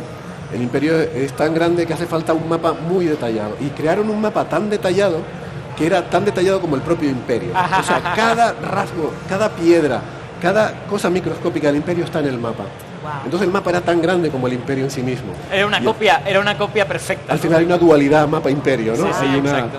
Es el una idea muy mapa borgiana. Es muy borgiana, es maravillosa, me encanta la idea. No lo he leído, pero quiero leerlo. Entonces el mapa es como el imperio en sí mismo. Y llega un momento que el imperio cae, pero queda el mapa, ¿no? Y bueno, Wow. esto Bueno, me resulta... echamos de menos a Gastón, que es el gran experto en Borges. Exacto, el experto en Borges seguro que se lo mencionaré cuando lo vea, pues seguro que Gastón conoce bien esa obra. Entonces, bueno, ahora sí podemos pasar al simulismo, ¿no? Bueno, lo que quería decir es que luego aparece Bostrom. Bostrom es a la filosofía lo que Matrix al acervo cultural popular, porque parece como que los filósofos no habían tratado mucho ese tema, y de repente Bostrom publica su artículo en 2003 y de repente parece como que es el gran tratado del simulismo, ¿no? La verdad es que a mí me decepcionó bastante ese artículo, porque yo había leído sobre él, pero no lo había leído, y ahora para preparar este programa lo leí y me pareció bastante decepcionante. Es para muy ser- largo. Es cortísimo, es cortísimo. Tiene interesante lo que él pone en el Astra, que es el trilema, esas tres condiciones. A ver, ¿puedes citarlas? Sí, pero voy a decir primero rápidamente lo que es el artículo. O sea, Bostrom lo que plantea si es me lo siguiente. permites primero una contextualización de por qué surge esto. Bostrom es el gran filósofo del transhumanismo. La idea del transhumanismo es una idea básicamente apoyada en el tecno-optimismo, la idea de que la tecnología va a mejorar nuestra vida de manera continua, la idea de que la tecnología va a tener un crecimiento súper exponencial eterno. Tú me dirás, eso no puede ser. Eso ya Malthus vio que era imposible un crecimiento exponencial de los recursos, porque los recursos terrestres son limitados. Pero la tecnología promete un aprovechamiento óptimo de todos los recursos y promete la explotación de todos los recursos disponibles en el sistema solar y más allá, ¿no? La idea de que la tecnología acabará avanzando de forma eterna. Y claro, ¿cómo eso impacta en un concepto clave en filosofía, que es el concepto de persona, el concepto de humano? ¿Qué es un humano? ¿Modificará la tecnología el concepto de humano? ¿Llegará un momento en que la tecnología permita que trascendamos al concepto de humano y llegamos a un nuevo concepto que ha sido bautizado como transhumano? Nick Bostrom es uno de los padres del transhumanismo en la década de los 90 y principios de los 2000. Y la idea de que la tecnología no solo va a aumentar a la persona, vamos a tener una persona aumentada, vamos a tener cyborgs en los que parte de nuestro cuerpo sea completamente tecnológico, sino que además va a posibilitar que la persona trascienda a la biología. La biología es un lastre. El concepto de persona está más allá de la biología. La biología es algo de lo que habrá que prescindir. Y entonces la tecnología permitirá que la humanidad prescinda del cuerpo. Y entonces aparecerá ese nuevo concepto, que es el concepto de transhumano. Es una idea interesante porque efectivamente la biología nos impone unos ciertos tiempos de los que no nos podemos sustraer. O sea, hay una maduración biológica, en la adolescencia suceden una serie de cosas, hay unos momentos óptimos para aprender cosas, pero solemos aprenderlas un poco rápido y corriendo y luego hemos de corregir. Entonces, si no tuviéramos esos ciclos biológicos premarcados, a lo mejor podríamos aprender teoría cuántica de campos a los 5 años o a los 6. O como ocurre en la película Matrix, que tocando un botón y automáticamente te viene a la cabeza pues cómo se controla un helicóptero o cómo se lucha con, no sé, Kung Fu. Sí. Sí, es un poco la idea en la que se enmarca esta idea del simulacionismo, ¿no? La idea de que se pueda simular, ¿no? Es decir, una vez que la humanidad llegue, si llega, al estado transhumano, ¿qué harán los transhumanos, la transhumanidad, con los humanos? ¿Los utilizarán como animales en zoológicos? ¿Una especie de recuerdo histórico de que son como los dioses, los padres de esos transhumanos? ¿O prescindirán completamente de ellos? ¿O pretenderán que los humanos vivan eternamente felices? ¿Cómo un transhumano puede lograr que los humanos vivan eternamente? Simulándolos. Y es ahí donde se contextualiza este artículo de Bostrom. De Bostrom, de manera natural, tras la película Matrix y que se puso de moda el tema de simular, llega a la conclusión de que es importante crear en un artículo esa idea. La idea de que si algún día llegan a existir la transhumanidad de manera natural querrá simular a sus ancestros, a los humanos, simularlos en un mundo virtual en el que podrán ser absolutamente felices en su perfección en ese mundo y en su manera de convivir en ese mundo. Y eso es lo que lleva a Nick Bostrom a estirar esta idea en este artículo, que tuvo un enorme impacto, porque eso muchos de los que estaban también trabajando en el transhumanismo no lo habían visto tan claro. Es curioso porque y ahora nos hablará Héctor del artículo, si quieres, del trilema de Bostrom. Es curioso porque esas preguntas que tú acabas de plantear, a las que llega, son preguntas que ya no son preguntas estrictamente científicas o tecnológicas, son preguntas éticas. Sí. O sea, preguntarte qué es lo que hará no sé quién, es preguntarte sobre sus principios, sobre sus prioridades. Sobre la felicidad, ¿no? Y no estoy muy seguro si la propia tecnología o el hardware nos permite... Uy, perdí. Predecir esas cosas. La simulación. Yo está fallando la biología. La biología. Fíjate, el primero en toser no he sido yo. Bueno, bien, vamos bien. No, quería aclarar cuando Francis está usando el término transhumanismo, pero en realidad en el artículo de Bostrom se habla de poshumanismo, pues son dos conceptos un poco diferentes, ¿no? De hecho, lo de trans hoy en día lo podemos a lo mejor entender de otra forma, entonces para no liarnos. Pero sí, es verdad que hay un movimiento transhumanista, del cual Bostrom es uno de sus principales valedores, y de lo que habla aquí es del poshumanismo, que es un estado futuro de la especie humana en el cual tienen unas capacidades que van más allá de lo humano, ¿no? Por eso el poshumanismo, que no sabemos si será en lo biológico o en ya un tipo de ser diferente apoyado en lo tecnológico. Sin ¿no? llegar a eliminar por completo la parte biológica. Podría ser, es decir, Algo así, ¿no? el poshumanismo, una de las vertientes que trata es que existan seres que sean nuestros descendientes no biológicos. O sea, nosotros no vamos a existir dentro de 1000 años, pero contamos que existirán nuestros descendientes. Como, bueno, aquí está Isa, Bueno. ahí haciendo su parte para que existan nuestros descendientes. Muy bien. Pero el poshumanismo plantea que nuestros descendientes podrían ser máquinas y sería igualmente legítimo Sí, sí, que sin seres duda. que hayan crecido dentro de nuestro vientre, ¿no? Lo que me parece Porque yo, un poco... por ejemplo, no voy a tener a nadie creciendo dentro de mi vientre. Entonces, quiero decir que... Lo que a mí me parece un poco naif de ese planteamiento es pensar que solo por imaginar que van a vivir en un hardware distinto puedes deducir cuáles van a ser como sus prioridades o sus principios. No lo o hace, tal, por ¿no? eso viene el trilema. Sí. Ahora te explico A ver el eso, sí. trilema. Pero la Vamos. cuestión es que el punto de partida es que habrá una civilización poshumana con una capacidad tecnológica para nosotros inimaginable y en particular tendrán una capacidad de cómputo tan grande que podrán simular, ojo, no el universo entero, esto me decepcionó. Ajá.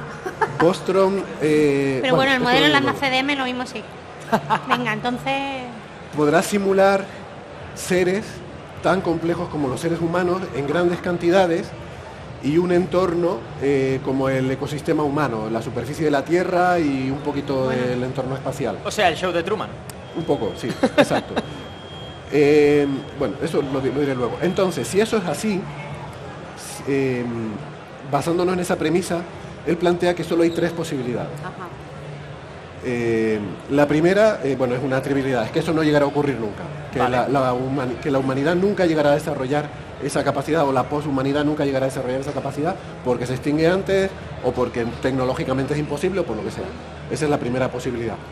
La segunda posibilidad es que desarrollará esa capacidad pero no lo va a hacer. Ah, No le interesa, por lo que tú dices, motivos éticos, lo que sea. Por pereza. No lo va a hacer. ¿Qué es lo que no va a hacer? Las simulaciones de antepasados, que decía Francis. vale. Sí, O sea, exactamente, que los poshumanos no van a tener un interés especial por los humanos y por simularlos. Puede que haya algún poshumano que a nivel de investigación simule a algunos humanos, pero no habrá un interés por parte de la poshumanidad de simular a los humanos y simularlos en un entorno agradable para ellos, ¿vale? No habrá ese interés y los poshumanos pues tratarán de conquistar el universo. Sí. Pero les resultará absolutamente irrelevante que sus ancestros fueran humanos. Como por ejemplo a nosotros, pues nos resulta irrelevante que existiera el Homo erectus. Pues bueno, pues existió el Homo erectus, pues muy bonito, pero ya está. Pero no nos afecta en nada que existiera el Homo erectus. ¿Quién tiene interés en reconstruir en un parque zoológico un dinosaurio vivo? O un mamut, Sabemos cómo acabó. o un Sabemos que Homo acaba erectus. Hay películas que dicen que sí, Claro, claro. Parque Jurásico, ¿eh? Pero en general la humanidad pues, no tiene por qué estar especialmente interesada en ello. Eso es lo que plantea en esa segunda hipótesis Bostrom. sí, o sea, la idea sería que para ellos los humanos actuales sería como para nosotros nuestros antepasados. Entonces ellos tendrían capacidad de simularnos, ¿vale? Y quizás habría interés en simularnos pues por ver cómo somos, por ver cómo interactuamos, cómo hablamos, como nosotros si pudiéramos tener un Homo erectus en un zoo o poner O un hacer grupo de neandertales, o un ¿no? maniquí o tener un maniquí en un sitio, ¿no? Entonces, Ya. entonces, Hay un relato de Asimov aterrador en el cual crean una máquina del tiempo que puede extraer cosas del tiempo y traerlas a una habitación.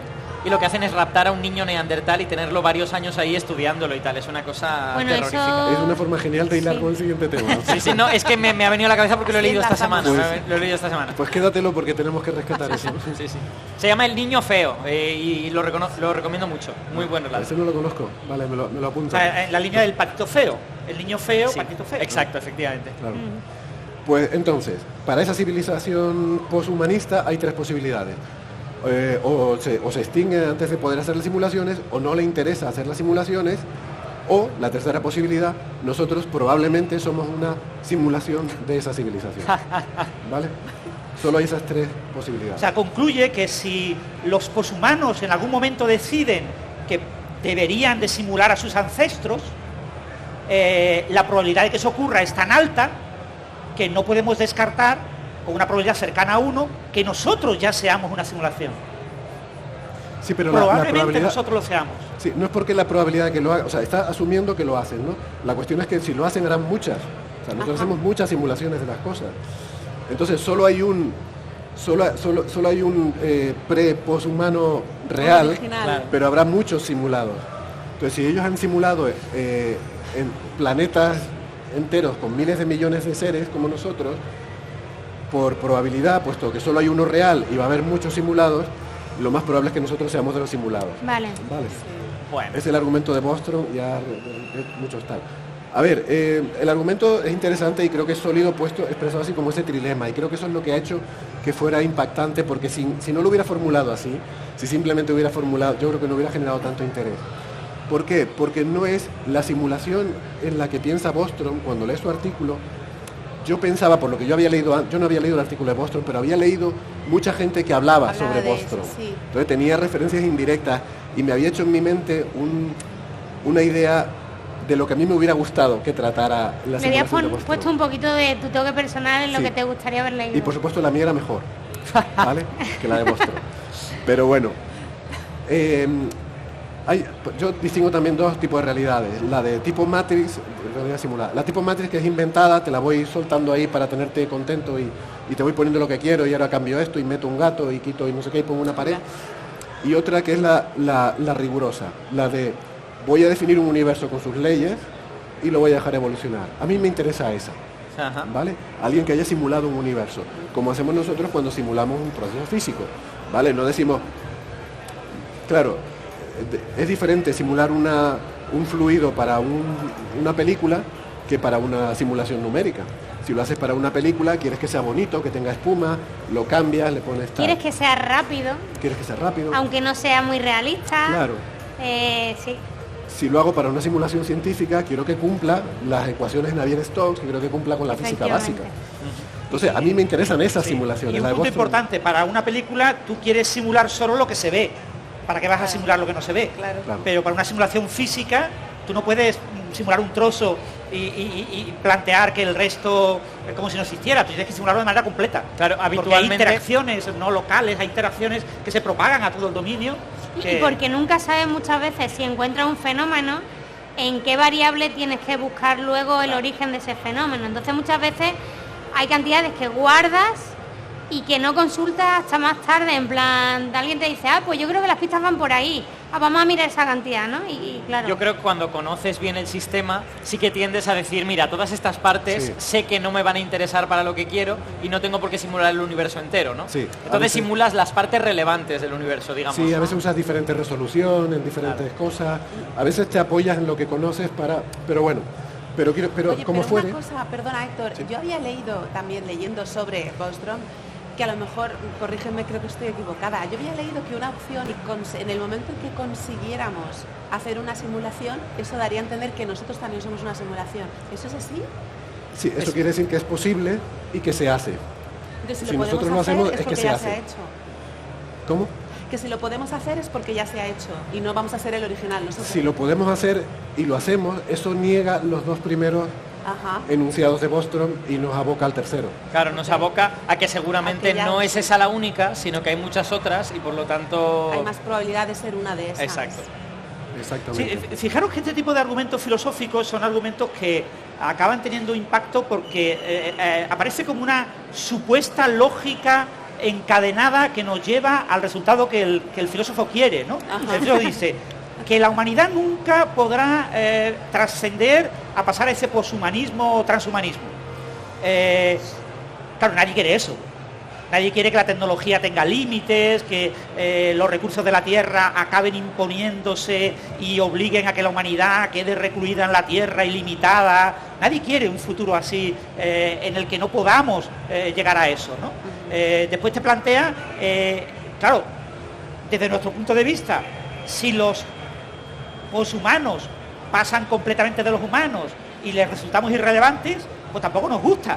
¿Cómo va a ser así? O sea, nosotros somos importantes, somos el centro del mundo, Sí. todo el universo está a nuestro alrededor. Sin la humanidad, ¿qué sentido tiene el mundo? ¿Qué sentido tiene el universo sin los humanos? Es necesario que esos poshumanos que vengan después, pues necesariamente nos tengan bien presentes. Deben de estar súper interesados en nosotros, ¿no? Claro, Porque y somos entonces la tan consecuencia interesantes. natural es, obviamente, no queda otro remedio que simulen a los humanos. Porque esos poshumanos probablemente vivan en un entorno, en ordenadores biológicos o ordenadores que no podemos concebir hoy en día y sean cosas perfectamente etéreas, sean solamente información. Información ejecutada en materia, pero y que controla la materia de forma indirecta, pero básicamente información. Entonces lo único recurso que tienen para no pueden hacer no son como nosotros que podemos visitar en un museo una reconstrucción de un neandertal, porque nosotros somos físicos y la reconstrucción también, pero cuando ese poshumano sea solamente información, algo etéreo, la única opción que tiene es simular. Entonces por eso es tan natural y tan de alta probabilidad el argumento de Bostrom, ¿no? Pero claro, esto es un argumento que siempre va condicionado a la premisa original, que es el primer elemento del trilema, que sea verdad que la tecnología eternamente va a ir avanzando. Y eso no tiene por qué ser verdad. De hecho, tras la crisis del 2008, la economía mundial ha dejado de estar en crecimiento permanente. Lo estamos bloqueando. La juventud que está aquí disfrutando de este evento lo está pasando muy mal. O sea, hay muy poco trabajo, hay muy poco futuro, hay mucha gente que no ve. En los 80, todos los jóvenes querían huir de la familia y crear su propia familia porque tenían esa posibilidad, porque iban a estar mejor fuera de la familia. Hoy en día muchos jóvenes prefieren el entorno familiar, se está muy a gusto viviendo en casa y que te den la comida todos los días, que te laven la ropa, que te la arreglen todo y que todo el dinero que tú ganes sea solamente para diversión y entretenimiento y venir a este tipo de eventos a disfrutar. Bueno, O sea, vamos a volver al así se vive de simbolismo, maravilla. porque si nos No. dispersamos por el tema social, Claro, Claro, pero- eso ha cambiado en la postcrisis del 2008 y estos argumentos de transhumanismo y de futurología hoy en día están de capa caída. Nick Bostrom creó un instituto, el Instituto del Futuro, en la Futuro de la Universidad Humanidad. de Oxford, del futuro de la humanidad, El en el Instituto año del 2005. O sea, qué nombre, ¿no? O sea, eso Era, supera el a los físicos de partículas con Sí. los nombres. El Instituto del Futuro de la Humanidad. A mí me parece el nombre más petulante que he escuchado jamás. Bueno, pues esa es la gran institución. En Estados Unidos se creó la Universidad del Futuro. Es una institución financiada por gente como el propietario de Tesla, el hombre más rico del mundo y compañía, para crear las futuras generaciones en dejarles muy claro pues lo que es la ética del futuro, la ética de la tecnología, el cómo convivir con las inteligencias artificiales. Bueno, pues este instituto del futuro de la humanidad tuvo financiación prácticamente permanente y creciente hasta la COVID, hasta el año 2020. En el 2020 empezó a caer en financiación y en Oxford tienen las ideas muy claras. Si tú me das dinero, investigan lo que te dé la gana. Es irrelevante, a nosotros no nos afecta lo que tú investigues, lo que sea, pero trae dinero. Si tú ya dejas de traer dinero, ya no nos interesa. Patada en el culo y a la calle, ya buscaremos a alguien. Y esto lo acaban de clausurar en abril de este año. Anda. En abril de 2024, después de unos 3 años en los que no ha habido un crecimiento de financiación, sino que la financiación externa del instituto ha ido bajando, Oxford ha decidido prescindir completamente, mantiene a Bostrom como catedrático de filosofía, pero ya no es director de un instituto, y varios de los que trabajaban en Oxford en ese instituto han sido echados, porque claro, no son Bostrom, no son el padre.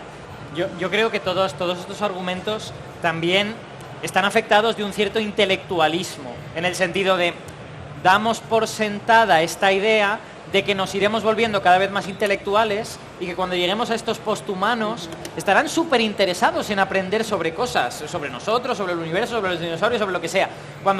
En realidad, si ves la realidad de los humanos no estamos particularmente interesados en aprender sobre cosas. Hay un subconjunto de los humanos que nos hemos especializado en eso, pero la mayor parte de los humanos están interesados en pasarlo bien, en tener buenas experiencias, en estar entretenidos.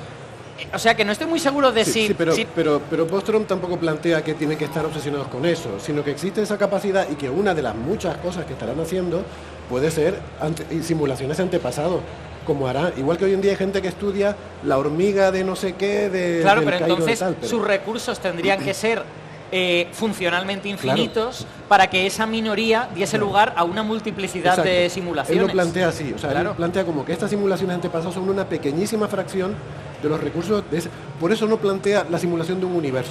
Entonces, Sino- de nuevo se vuelve relevante el argumento de Francis, el argumento de ya ni siquiera importa si nosotros estamos limitados, pero es que ellos van a estar limitados, que existe una física, quiero decir, no van a poder hacer todas las cosas Claro, imaginables. y aquí viene lo que no me gusta a mí de su simulación es que no es científica, no es autoconsistente. Es decir, él para poder plantear como algo factible esta idea de que con una pequeña fracción de sus recursos alguien se entretenga haciendo simulaciones de antepasados, tienen que ser simulaciones que no pueden ser de un universo entero. Entonces tiene que ser él hace cálculos de esto de servilleta de lo que costaría computacionalmente un cerebro humano con todas sus conexiones a nivel neuronal y de todos los humanos del planeta, y bueno, añade que la capa sensorial es pequeña, el ancho de banda sensorial que consumimos los humanos es pequeño respecto a todo el procesamiento interno que hacemos, con lo cual meterles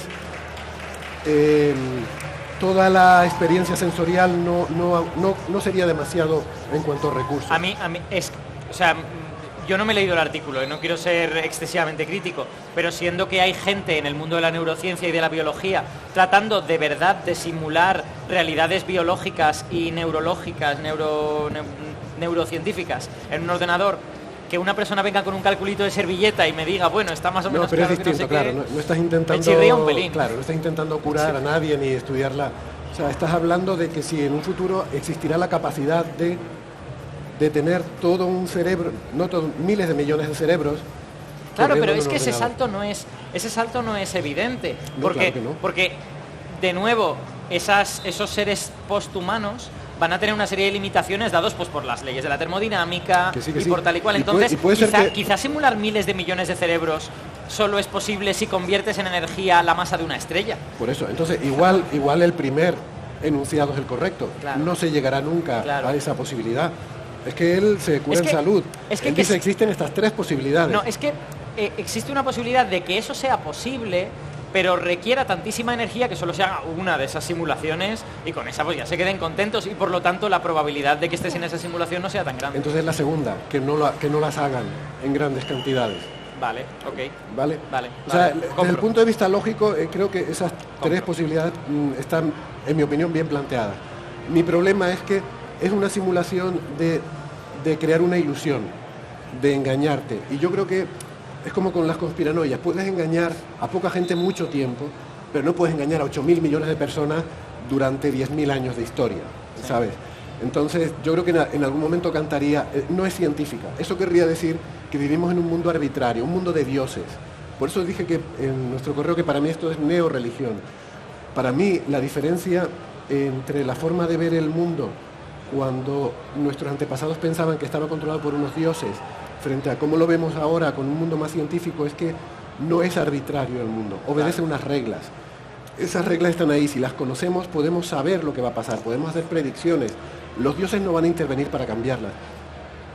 No niega la religión, la ciencia moderna. Yo siempre le digo a la gente, si tú quieres ser creyente lo puedes seguir siendo, pero de otra forma. Bueno, hay que recordar que en el mundo antiguo también había personas que decían que este mundo se basa en una serie de leyes de la naturaleza y que los dioses no es necesario que estén continuamente interviniendo, o sea que esta idea tampoco es moderna. Exactamente.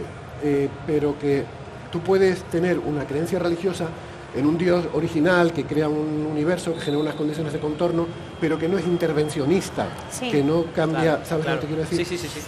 Entonces yo creo que el planteamiento de Bostrom es de una simulación que no es compatible con la ciencia. La ciencia se basa en la creencia, que hasta ahora nadie ha refutado, de que el universo obedece unas reglas. Y hasta ahora eso ha sido impepinable. Nadie le ha encontrado una fisura a eso. Entonces, esa es la parte que a mí no me gusta. Sería bonito plantearse la idea de Bostrom aplicada a un universo completo en el que los poshumanos hubieran simulado nuestro universo completo desde el puto Big Bang. Perdón por la palabra. O sea, ahí con un par. O sea, ponte de verdad, simula el universo completo. Con un par de Big Bangs. Sí, el Big Bang ¿Por qué no es el quieres momento hacerlo? en el que se enciende el ordenador que hace la simulación. Toco el botón, que ese es el Big Bang. Exacto. Esa idea me parece más interesante y creo que tiene contraargumentos. Y son contraargumentos más interesantes todavía. Como por ejemplo, el caos, es decir, el indeterminismo subyacente a la evolución de aquello que tiene sensibilidad, de lo que es sensible a las condiciones iniciales, ¿no? Entonces, si los poshumanos quisieran plantear un universo desde el principio, habría que asumir primero que su universo es más complejo que el nuestro, porque es como el mapa del imperio. Si vas a simular un universo tan grande como el tuyo, ocupas el universo entero. Sí. Tienes que simular algo más pequeño. El mapa del imperio de Borges era tan grande como el imperio. Sí, Entonces, creo que este es un buen momento para citar el argumento que me dio este amigo periodista, Venga, vamos a eso. porque precisamente lo que hacía es que había leído a una persona que a su vez se basaba en teorías de gravedad cuántica.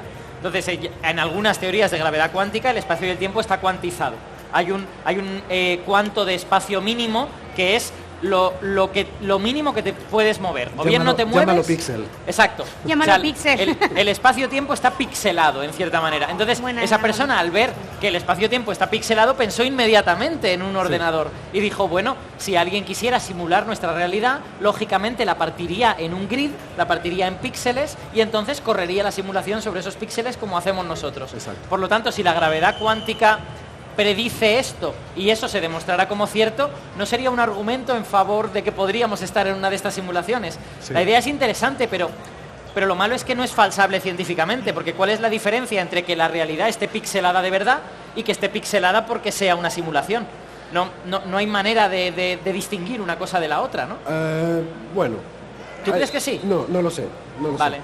Pero, Es que a mí, la quiero decir, gravedad- a mí la idea me parece estimulante, Es atractiva. pero no termino de ver la forma de distinguir entre una realidad cuántica que está pixelada porque es. las leyes de la física son así Y a lo mejor es porque son así, sí. y una que es así porque es una simulación. Y a Bueno, lo pero mejor es sí, una o sea- simulación y cuando encontremos las reglas de la simulación diremos que esas son las leyes de la naturaleza. Claro. Y entonces ya... vale. Claro, exacto. Es Sí. como autorrecursivo, ¿no? O sea, Sí, exacto. hay un A mí peligro con lo de eso. que esté pixelada, lo que me parece interesante es encontrar la ley que hay detrás de que esté pixelada. Estoy de acuerdo. Encontrar esa ley. Y que esa ley pertenezca a una simulación o que pertenezca a la naturaleza, pues a lo mejor es que vamos a cambiar el nombre de las cosas y le vamos a Eso llamar es verdad. simulación a Y naturaleza. luego ¿no? puede que sea pesimista o que esté acostumbrada a saber que las simulaciones siempre tienen errores y siempre hay bugs Ojo. y siempre hay imprecisiones numéricas. Redondeo. Entonces, yo lo de que se pueda simular todo tan perfecto, Ay, qué interesante.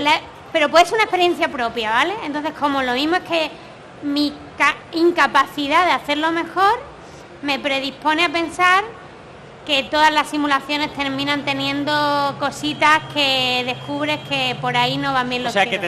tendríamos que buscar violaciones de leyes fundamentales de la física, en plan de he encontrado un proceso en el que no se conserva la energía. ¿Qué es esto? Exacto. Por ejemplo. Exacto. Van por ahí las O cosas. sea, yo eso cuando lo estuvimos hablando los temas, ¿no? Yo pensé que a mí lo más chungo que me parece es que la simulación sea perfecta, porque tengo cero experiencia de que eso haya pasado.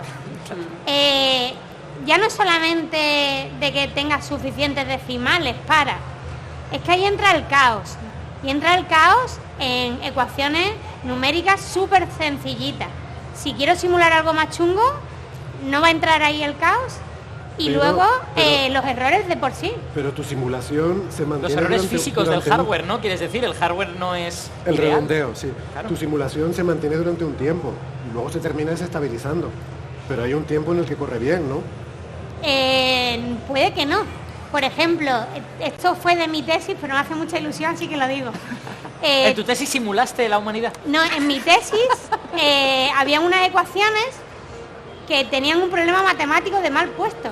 Y entonces eran estables, pero se estabilizaban a una solución no física.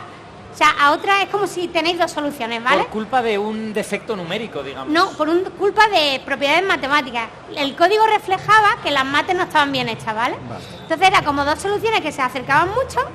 Entonces el error numérico, por muy poquito que tú hicieras, hacía que saltaras a la otra y terminabas con una masa que era estable, pero no era la tuya. Y entonces era como que sí, que me ha intentado colar la simulación, pero que esta no es la buena. Y era estable. Y entonces por eso digo yo que mi experiencia me dice que las simulaciones normalmente siempre tienen algún error. Y no tiene por qué ser ni fácil ni importante. O sea, al final también cuando uno hace una simulación dice yo simulo hasta este nivel de detalle o soy consciente de que llego a nivel galáctico o a lo que sea. Pero yo cuando estuvimos hablando de esto pensé, lo mismo es que mi experiencia personal contamina mucho, pero... La simulación del universo en el que vivimos llega hasta, ¿cuánto es la escala de Planck? ¿10 a la menos 30 metros o algo así? Bueno, no hemos llegado a ver tan pequeño. Creo que lo más pequeño que hemos visto es 10 elevado a menos 22, si no recuerdo mal. No digo ver, digo la teoría, ¿no? La teoría, la teoría de la escala de Planck es 10 a la menos 30. Ese tamaño mínimo que comenta Alberto es el tamaño asociado a la escala máxima de energía que disponemos en los colisionadores. Eso es. ¿Vale? Nadie realmente ha visto esa distancia ni objetos a esa distancia. Digamos que es una cosa de equivalencia. Pero digamos que si hubiera cosas no físicas, cosas contrarias a lo que conocemos a esas escalas, empezaríamos a verlo en las colisiones más energéticas de las que disponemos, digamos. Pero pensando en los píxeles de la naturaleza a los que tú hacías alusión, o sea, fíjate lo lejos que está eso para abajo. Y para arriba tenemos miles de millones de años luz, ¿no? Pero para tu amigo, que le intrigan los píxeles, que se plantee también otra cosa. Una cosa que se suele hacer en las simulaciones hidrodinámicas es imponer límites de velocidad a la propagación de señales. Vale. Porque se te desestabiliza la simulación en tiempo, en escalas temporales, que tienen que ver con el error de redondeo cuando tú propagas una señal durante un cierto paso de un píxel al siguiente, vale, y el paso temporal no es suficiente para resolver bien ese movimiento. Claro. Entonces errores de redondeo se te van acumulando y te desestabilizan la simulación. Si me permitís, hay una analogía clásica que todos los profesores que enseñamos computación, de lo que acaba de decir Héctor, le explicamos a los estudiantes. Imaginaos un coche y una bicicleta. Con un coche podéis medir la velocidad de una bicicleta muy fácilmente. El coche puede ir más rápido que la bicicleta, os podéis poner a la misma velocidad que la bicicleta en paralelo y veis, miráis en el cuentakilómetros la velocidad que va y después os alejáis y habéis medido la velocidad de la bicicleta. Pero con una bicicleta no podéis medir la velocidad de un coche, porque si el coche va más rápido que la bicicleta nunca puede llegar a medir la velocidad del coche. Eso es lo que pasa con la simulación numérica. En la simulación numérica tú discretizas el tiempo en unos pasitos, unos saltos, y el espacio en unos pequeños volúmenes, no son píxeles, son voxeles, pues son unos pequeños volúmenes. Entonces hay una velocidad numérica, el cociente entre el tamaño típico de los voxeles dividido entre el paso de tiempo. Y eso te da una velocidad numérica.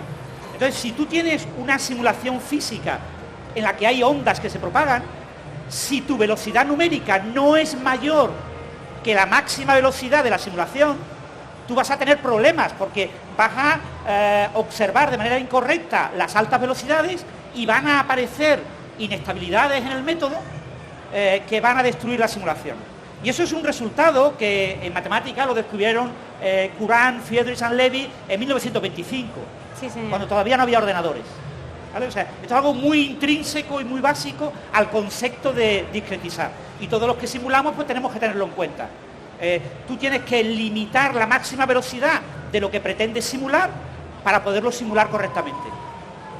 Si tú sabes que, por ejemplo, en algunas de las ecuaciones que yo resuelvo, yo estuve en Cracovia hace un par de semanas y una de las cosas que yo conté es que en algunas de mis simulaciones aparecían ondas espurias inducidas por el método numérico que se movían muy rápido, extremadamente rápido, tan rápido que inestabilizaban el método numérico y la simulación se iba.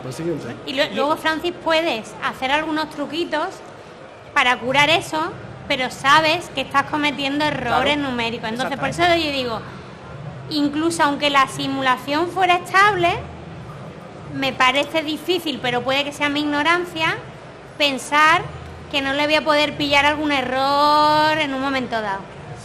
Pero a lo mejor es que ese es el argumento que somos ignorantes todavía.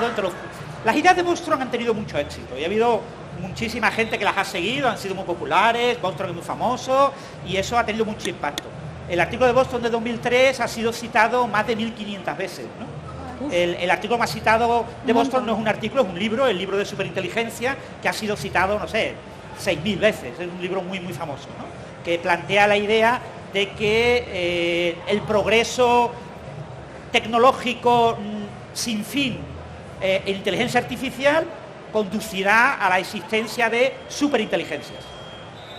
Un concepto que, fijaros que escribirlo es muy fácil, pero definirlo es muy difícil. ¿Qué es una superinteligencia? Cuando el objetivo de la inteligencia artificial es emular, alcanzar la inteligencia, ¿qué sentido tiene si toda la tecnología va a aproximarse a la inteligencia humana que pueda existir algo más allá? ¿La inteligencia humana súper rápida es más poderosa que la inteligencia humana?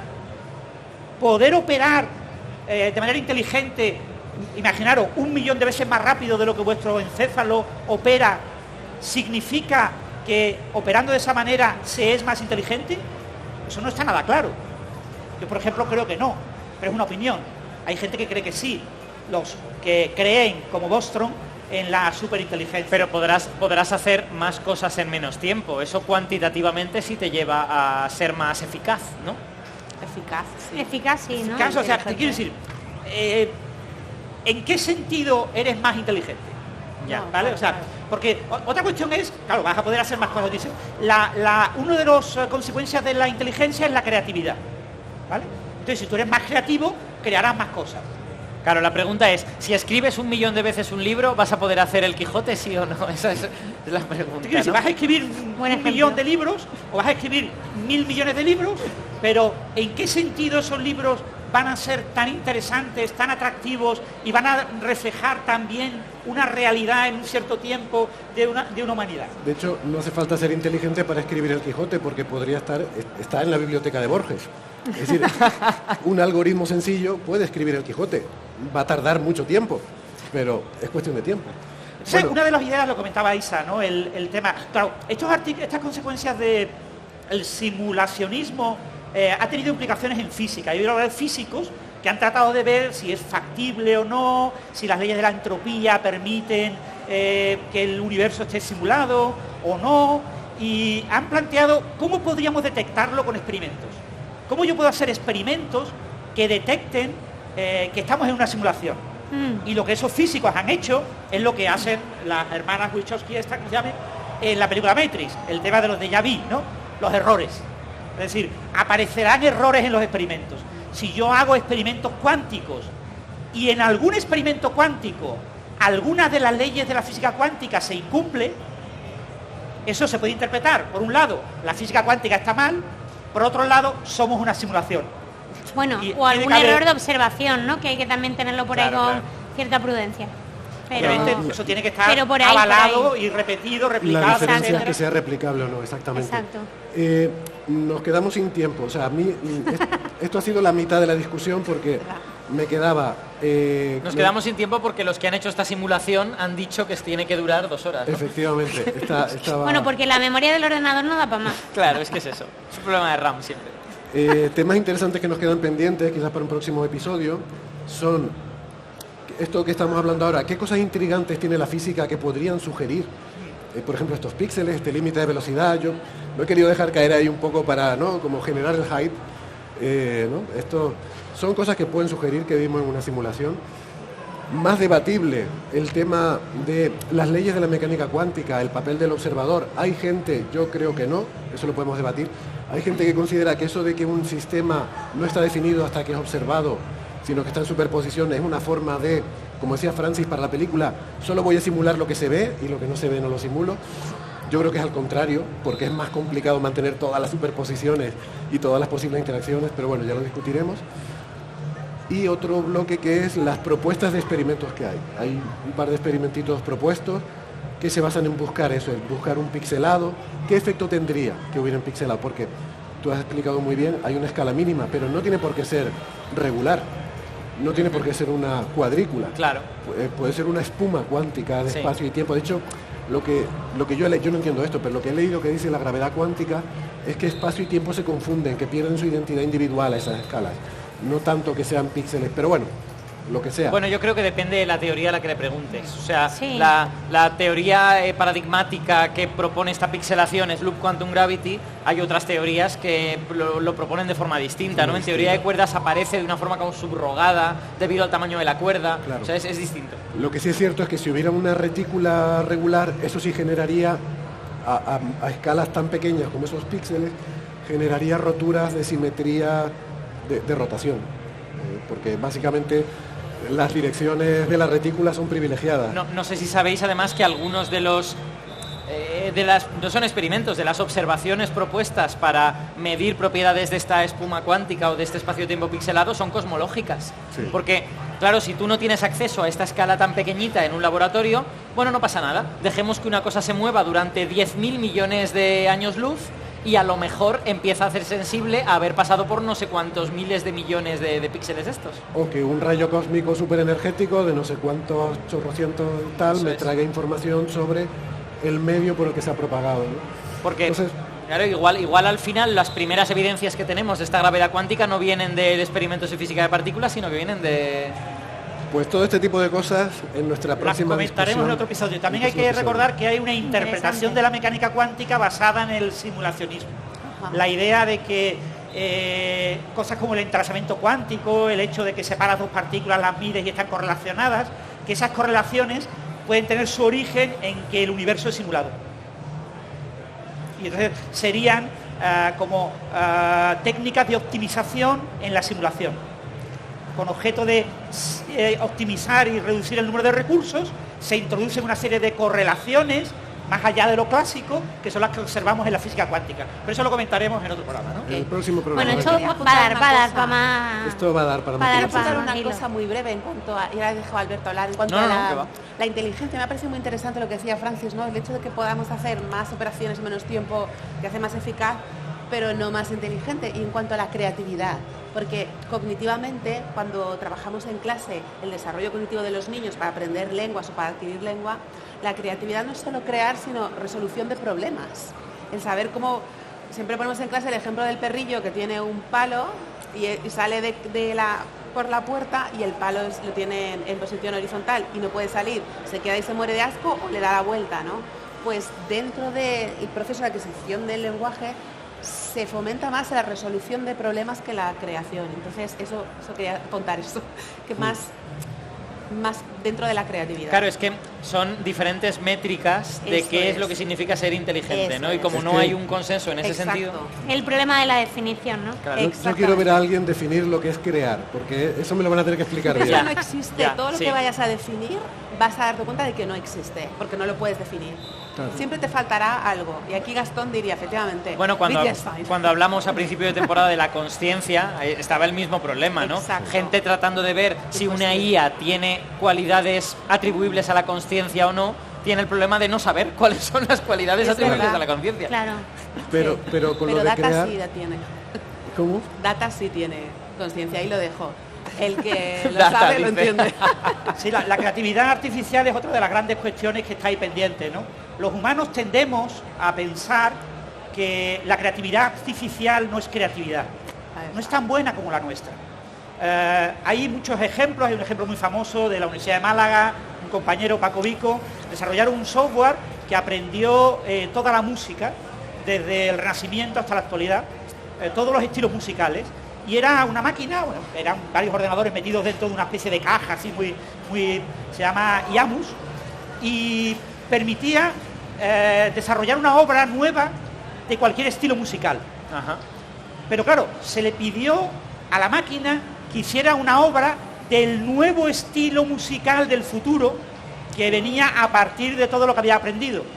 Y esa obra musical fue adaptada a una orquesta sinfónica, fue interpretado en Londres, y varios críticos asistieron a esa obra e hicieron críticas hablando de la enorme creatividad que mostraba ese autor de esa obra. Pero estos críticos después, sobre todo uno de la BBC, cuando le dijeron que había sido creado por una máquina, se sintió engañado. Su crítica, él dijo que la crítica estaba completamente mal, que él nunca tenía que haber escrito esa crítica, que no era nada verdad lo que él había dicho, porque esta máquina no era absolutamente nada creativa, porque era una máquina. Bueno, había mucho prejuicio. Sin ahí, embargo, ¿no? antes había hecho una crítica como si fuera una obra de una persona, de un joven prometedor, nuevo, de compositor, Esa va a que ser- estaba abriendo el Claro, futuro. el problema Esa va a es ser, que... perdona Alberto, la próxima gran guerra social, los derechos civiles de las Claro, máquinas, empezar claro. a reconocerles sus derechos, El- pero bueno. El problema es las críticas artísticas son, bueno, las críticas culturales en general son enteramente contextuales. Contextuales O sea, tú- y subjetiva. Claro, Sí. tú construyes sobre lo que conoces y como construyes sobre lo que conoces, interpretas. Si has de construir Tómate sobre... el tiempo que quieras porque es de tu tiempo ya. ¿eh? Vale, O sea ok. que- Es verdad. Sí, si has de construir sobre cosas que no conoces, pues no pasa nada. Y de hecho, me gustaría mucho que esa máquina hiciera, esa máquina que construyen los investigadores, hicieran el experimento de predecir qué podría haber pasado en la historia de la música. El otro día yo tengo un amigo que es físico y músico y me pasó ¿qué era? Era un minué de Mozart de su último año, ¿vale? Y tú escuchabas ese minué y el cabrón de Mozart, como era así, es que de verdad, es que ese hombre era un cabrón. O sea, como era una especie de torrente de música, el tío pone unos acordes que son prácticamente jazzísticos, en una obra que es del año 1791. Entonces, uno cabe preguntarse qué habría escrito este señor si no se hubiera muerto a los 35 años. Y la pregunta es, ¿esa máquina puede decirnos eso? Y lo más probable es que la respuesta sea no. Porque la máquina ha sido entrenada con lo que ha ocurrido, no con lo que podría haber ocurrido. Bueno, ¿no? o Entonces, sea, es claro, como que es buena interpolando, pero es mala extrapolando. eso Pero, es, pero igual que efectivamente. nosotros hemos sido entrenados con todo lo que ha ocurrido en el pasado, no con lo que Claro. puede ocurrir en el futuro. Que tampoco le podemos pedir que haga cosas para las que no ha sido entrenada. Sí. Bueno, Hofstadter, el de Geb, decía que lo que más miedo le daba de la inteligencia artificial es que le quitara al ser humano lo que nos hace humanos, que es la creatividad, el arte, la música. Y eso me llegó al corazón porque es algo que siempre estamos protestando, ¿no? El miedo. Sí, pero ¿tú crees que nos lo quitaría? Yo creo más bien que se uniría al club, ¿no? No, O yo sea, creo quiero que decir, como yo decía creo él, más- que lo pudiera hacer una máquina, ha sido una máquina, no lo distingo de un humano, ha podido componer música, pintar. Pero si un delfín compusiera música, ¿nos estaría quitando la música? No, pues estaría haciendo música hecha por un delfín. Y estaría Fíjate muy bien. quién era y el que lo estaría- decía, ¿no? y estaría muy bien, sería Parece fantástico. Sí, ha habido significativa el varios miedo. casos recientes, ¿no?, de concursos de fotografía en la que la fotografía que ha ganado es una fotografía sin hecha por una tiempo. inteligencia artificial. Y entonces el jurado pues, ha Bueno, dicho que aquí era en trampa, le tenía que haber dicho que era de una inteligencia artificial y tenía que haber sido juzgada de forma independiente. Porque han visto una fotografía con una composición muy novedosa y la han evaluado y la han valorado mucho. Pero claro, si es de una máquina ya no es... O sea, eso es una cuestión clave. Tenemos ese sesgo a que lo producido por el humano siempre llegue como un marchamo de calidad, ¿no? O sea, Ya. tenemos Y un eso será poquito lo que de nos amor protegerá de la propio inteligencia artificial. que queremos guardar. Y yo Eso es. tengo un poquito de amor propio por Alberto.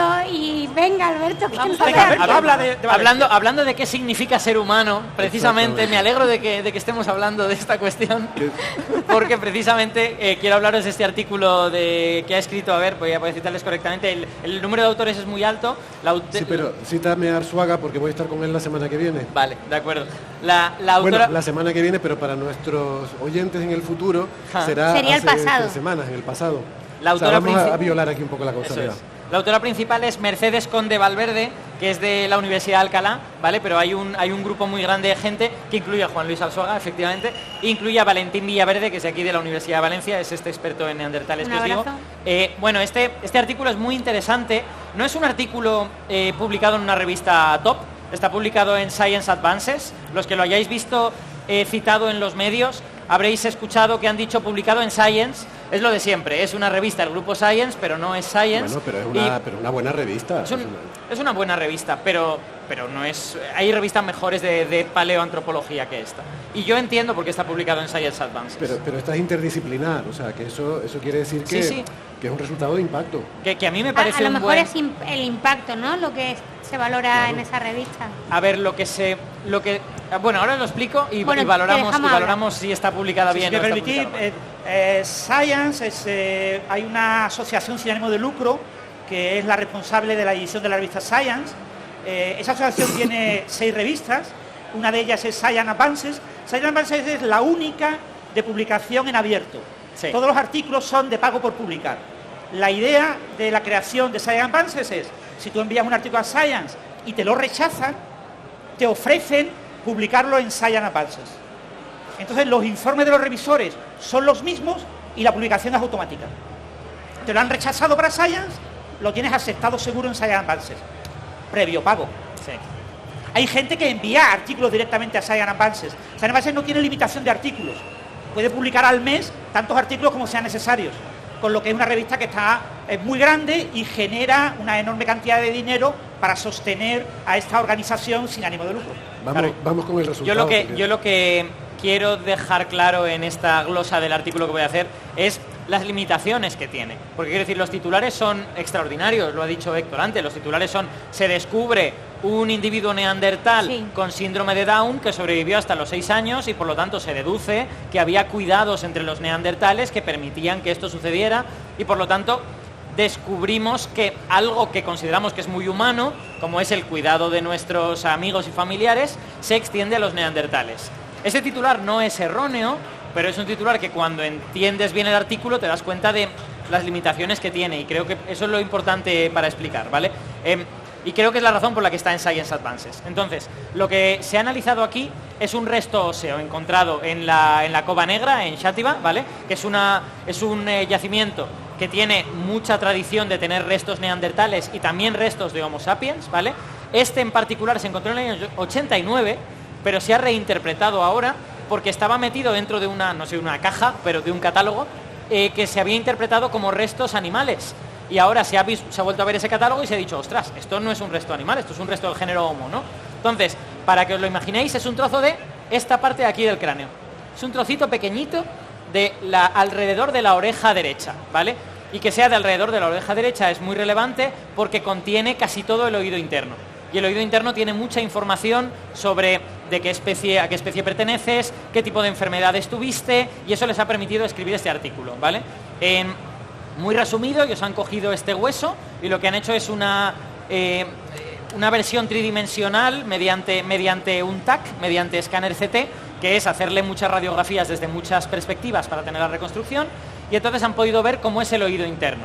El oído interno te da inmediatamente información acerca de la especie, viendo ciertas cosas. Para los que no tengáis en mente cómo es el oído interno tiene 3 canales semicirculares, cada uno en una dirección, que te permite tener el equilibrio, no te permite saber cuál es la colocación de la cabeza.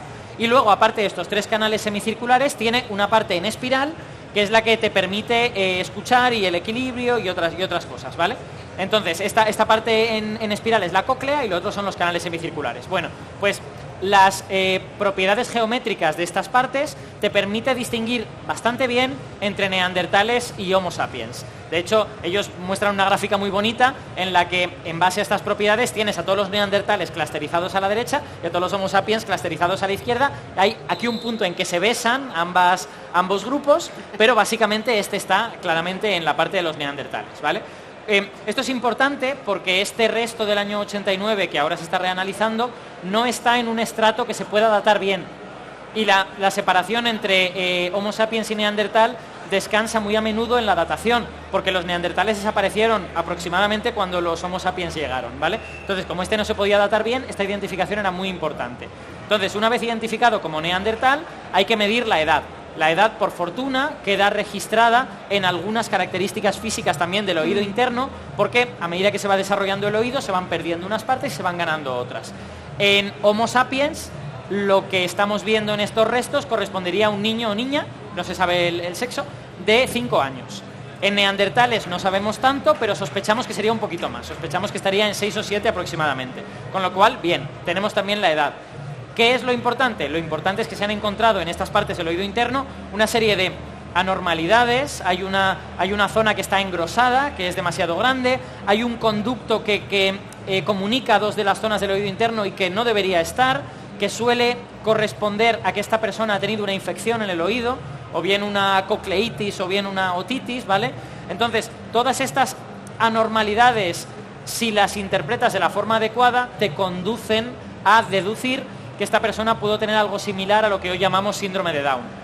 Y eso no es esto no es en particular especialmente difícil, nos lo podemos creer bien, porque el síndrome de Down está bien atestiguado en todos los grandes simios. Hay gorilas con síndrome de Down, hay chimpancés con síndrome de Down, así que es perfectamente razonable que Australopithecus, que Homo neanderthalensis, que Homo erectus tuvieran síndrome de Down. No hay ningún problema. Además, en humanos es la afección genética más abundante en los humanos modernos.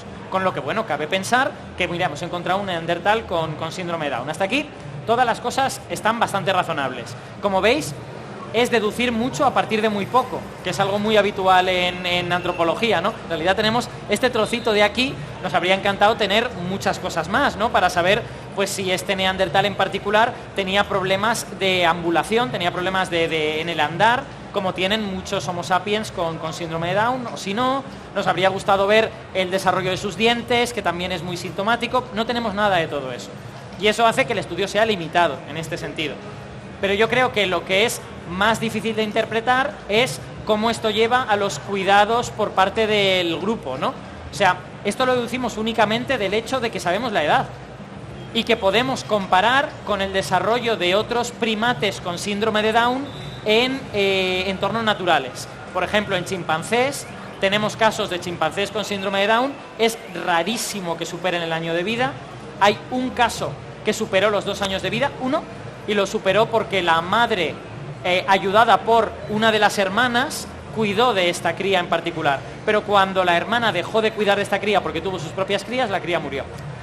Hay estudios en Homo sapiens modernos que viven en situaciones, digamos, como en tribus muy alejadas. Hay estudios, yo creo que hay, si no recuerdo mal, eran 5 casos estudiados en Homo sapiens moderno, en, digamos, condiciones naturales, si es que tal cosa tiene algún sentido, y ninguno de esos humanos llegó a vivir más de 2 años.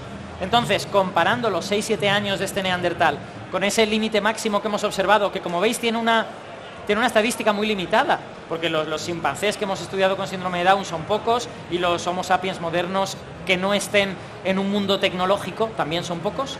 Comparando, llegamos a la conclusión de que si llegó a los 6 es porque tuvo que ser cuidado por su grupo. Y esta yo creo que es el talón de Aquiles de este estudio, ¿no? Tenemos que comparar con cosas que sabemos, porque es el primer neandertal que identificamos con algo atribuible a síndrome de Down, y los restos son muy limitados.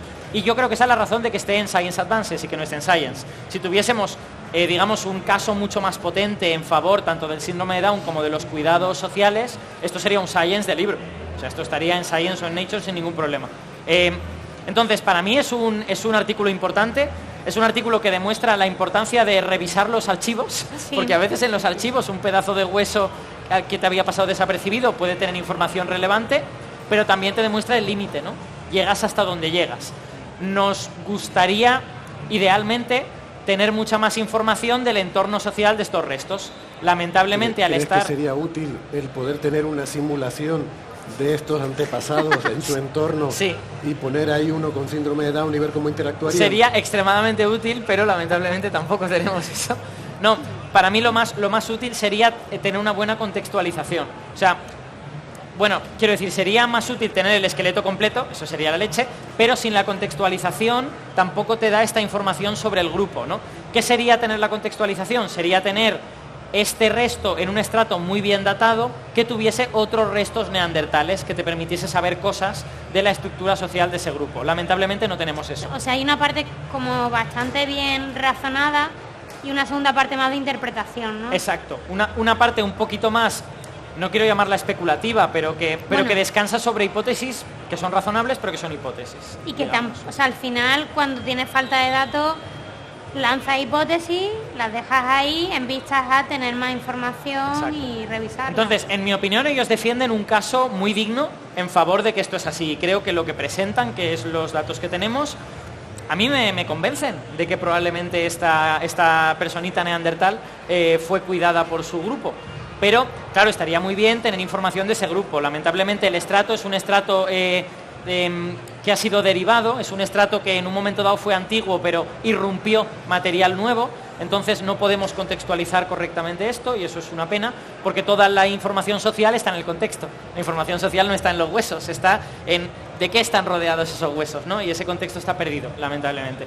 Pero a mí me parece interesante aún así, ¿no? Una pregunta absurda, pero supongo que no puedes hacer un carbono 14 porque solo son huesos, supongo.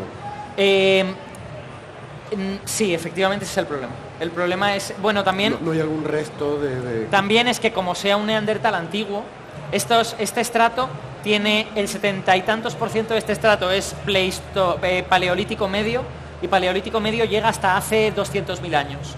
Tú no puedes hacer carbono 14 de nada más de 80.000 años, ¿vale? Incluso, pero de todas maneras en los huesos no se puede hacer carbono 14 bien normalmente. Estas dataciones son por dataciones de los sedimentos. Tú puedes hacer paleoluminiscencia y otra serie de cosas en los sedimentos que te permiten datarlo. Pero como estos sedimentos están mezclados, mezclan sedimentos antiguos con modernos, es un poco complicado. Pero esto se puede salvar porque puedes identificar la especie de estos restos gracias a la geometría del oído interno. Con lo que, bueno, ahí estás, digamos, en terreno. Yo creo lo que es más seguro es la identificación como neandertal. Lo siguiente más seguro, que yo creo también es bastante firme, es la identificación como que tenía ciertas patologías que habitualmente vienen asociadas al síndrome de Down. Y luego la parte de grupo es la parte que, digamos, está más sobre cuerdecitas, en este sentido. A mí me parece un artículo muy interesante. Me gusta que, como les han dejado publicarlo en Science Advances, le han podido poner un título gracioso. El título es The Child Who Lived, Down Syndrome Among Neanderthals, ¿no? O sea, es una cita de Harry Potter. Harry Potter era The Boy Who Lived, esto es The Child Who Lived, ¿no? Y claro, lo que es noticioso es que viviera hasta los 6 años o los 7 años. Y esto en Science no se lo habrían dejado hacer, probablemente. Y el título tiene una pregunta, ¿eh? Claro. Lo del síndrome de Down está con pregunta, con interrogación. Ellos mismos asumen que lo que tienen es una serie de anormalidades que podrían venir de varios síndromes distintos. Con esa... Eso es. De hecho, ellos citan otras condiciones que podrían dar lugar a esto. Pero cuando juntan todas las anormalidades que hay aquí, Down es lo que mejor da cuenta de todas esas anormalidades. Entonces, sabéis que hay una máxima que se lleva mucho en el tema de la ciencia: si el título de un artículo acaba con signo de interrogación, el resultado es que no. Es que la respuesta es no, exacto, sí. No, yo creo que aquí ellos exponen un buen caso en favor del sí. Pero es un hecho que lo que tienen es lo que tienen, y sobre todo que lo interesante, que es la parte social, está perdida. Sí. O sea, no solo está perdida porque no fosiliza, que también, sino que desde luego, o sea, ojalá fosilizara la cultura, ¿no? Que en parte fosiliza, porque si tienes instrumentos, eso es cultura fosilizada, si quieres. Pero como aquí no tenemos el contexto, ni siquiera tenemos eso, es una pena.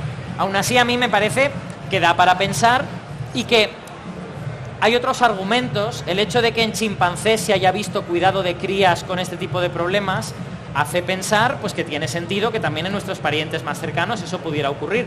Pero una prueba, digamos, sólida y sin fisuras de esto está todavía por llegar, en mi opinión. Esto, entiendo que el contexto es esta corriente de hallazgos últimamente que nos llevan un poco a esa idea de que los neandertales no eran esa gente primitiva y bruta como se pensaba antes, sino que eran personicas, ¿no? Efectivamente, eran simplemente personas con una fisonomía diferente a la nuestra. Eran gente fea. Exacto. Yo me identifico totalmente. Eran de fiar o no de fiar.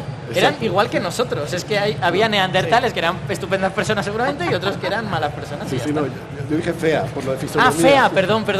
No, es que me había entendido de fiar. Sí, y es perfectamente comprensible que entendieras eso. Te acercaste bastante. A ver, hay otras piezas que añadir al puzzle. O más guapa, porque a lo mejor hay gente que dice que son más guapos. Claro, depende, exacto. ¿no? Seguro que entre ellos se encontrarían guapos. De todas formas, igual no eran... Es más, las reconstrucciones modernas de la cara de un neandertal a mí no me parecen feas. Es verdad, tiene la nariz un poco ancha, es verdad, tiene unos rasgos un poco... Pero a mí no... ¿Y qué? ¿Eso es feo? No es feo. No sé. Todos somos iguales ante los ojos de... En serio, yo lo digo en serio, esto no es una impostura. A mí las reconstrucciones modernas no me parecen feas. Otra cosa es que un neandertal fuese realmente así o no. Esto es una pregunta diferente. A ver, lo que está claro, y además viendo la hibridación que hubo, porque de hecho en nosotros hay un 5% de material genético neandertal, viene a dar la razón a esa máxima de que no hay gente fea, hay falta de cerveza. Entonces, Yo iba a decir falta de perspectiva, pero vale, sí. También. Lo otro también. Solo os voy a añadir un elemento más que yo creo que hace que este trabajo sea, pues, no revolucionario, ¿no? O sea, quiero decir, esto lo comentó Valentín, que le tuve en la radio esta semana. En neandertales está bien atestiguado el enterramiento de los muertos. Entonces, este tipo de cuidado de los restos que tú podrías simplemente haber abandonado ahí y haber seguido con tu vida, pues creo que dice mucho acerca de que los neandertales debían tener una especie de cultura, debían tener probablemente una gestión simbólica de todas estas cosas. Tú no entierras a alguien que no crees que necesita ser enterrado, pero ya no está vivo. Esto de los enterramientos me genera ciertas dudas, porque se habla siempre como de una capacidad profunda de pensar en el más allá, de pensar en una segunda vida, ¿no? Yo solo digo que mis gatos entierran sus cacas. Entonces yo no sé cómo interpretar porque son muy importantes para él. No, pero ¿cuánto cuesta enterrar una cosa y cuánto cuesta enterrar la otra? El nivel de elaboración de un enterramiento neandertal es, no diré alto, es medio, digamos. Revela que no lo han hecho rápido porque se quedaban sin tiempo, ¿no? Sí, revela un cuidado por ese cuerpo, esa persona, en lo que lleva adentro. Entonces yo creo que cuando unes todas las piezas del puzzle, el resultado de este paper no es revolucionario, es simplemente una piececita más, digamos. Sí, que entra en ese organigrama. Muy interesante. Bueno, me callo ya y así a lo mejor tenemos tiempo para preguntas, ¿no? No lo sé. Yo iba a decir que queda muy poquito tiempo, que si les parece bien nos quedamos un ratito fuera y dejamos el escenario libre para que preparen el próximo podcast y nosotros nos podemos juntar para hacer las preguntas de oyentes fuera de micro. Como queráis, sí. Yo la verdad es que vuelvo a pedir disculpas por mi voz hoy, que no sé si todavía se me llega a escuchar, pero estoy bastante contento de haber llegado hasta aquí, la verdad. No, ha salido bien. Si te he podido ir hasta yo. O sea, quiero decir, ellos tienen baffles, yo no tengo baffles. Pues la verdad es que bueno, le pido disculpas a toda la gente que ha estado alrededor de mí estos días, porque he estado con un agobio y con una nervioso pensando que no iba a poder hacer el programa hablando por hoy. signos para no gastar la voz. No hablando, lo cual es bastante raro en mí. Así que gracias a todos. Y quizás agradecer de nuevo, ¿no?, a WN que nos ha juntado. Muchas porque gracias. Poder juntarnos en persona, Es un lujo. somos muy humanos. No, y no solo eso. Nosotros y con la audiencia también, porque Y con la audiencia, con toda la gente que ha venido. no los que estamos mola. viendo, No, y ahora están aquí, míralos, están ahí, es súper No, y bonito. también muchas gracias a la organización porque tenga interés en un contenido como el de Coffee Break, ¿no? En Sí. que se hable de ciencia aquí, porque hay podcasts de muchas cosas distintas. Nosotros somos un pequeño nicho que interesa a una parte de la población, pues muchas gracias por interesarse ellos también por esto, claro. Sí, sin duda. muchas gracias. Y mira, está lleno el sitio, así que muchas gracias. Y ahora si quieren nos vemos para hacer las preguntas de oyentes, ¿vale? Bien, Venga, gracias. gracias.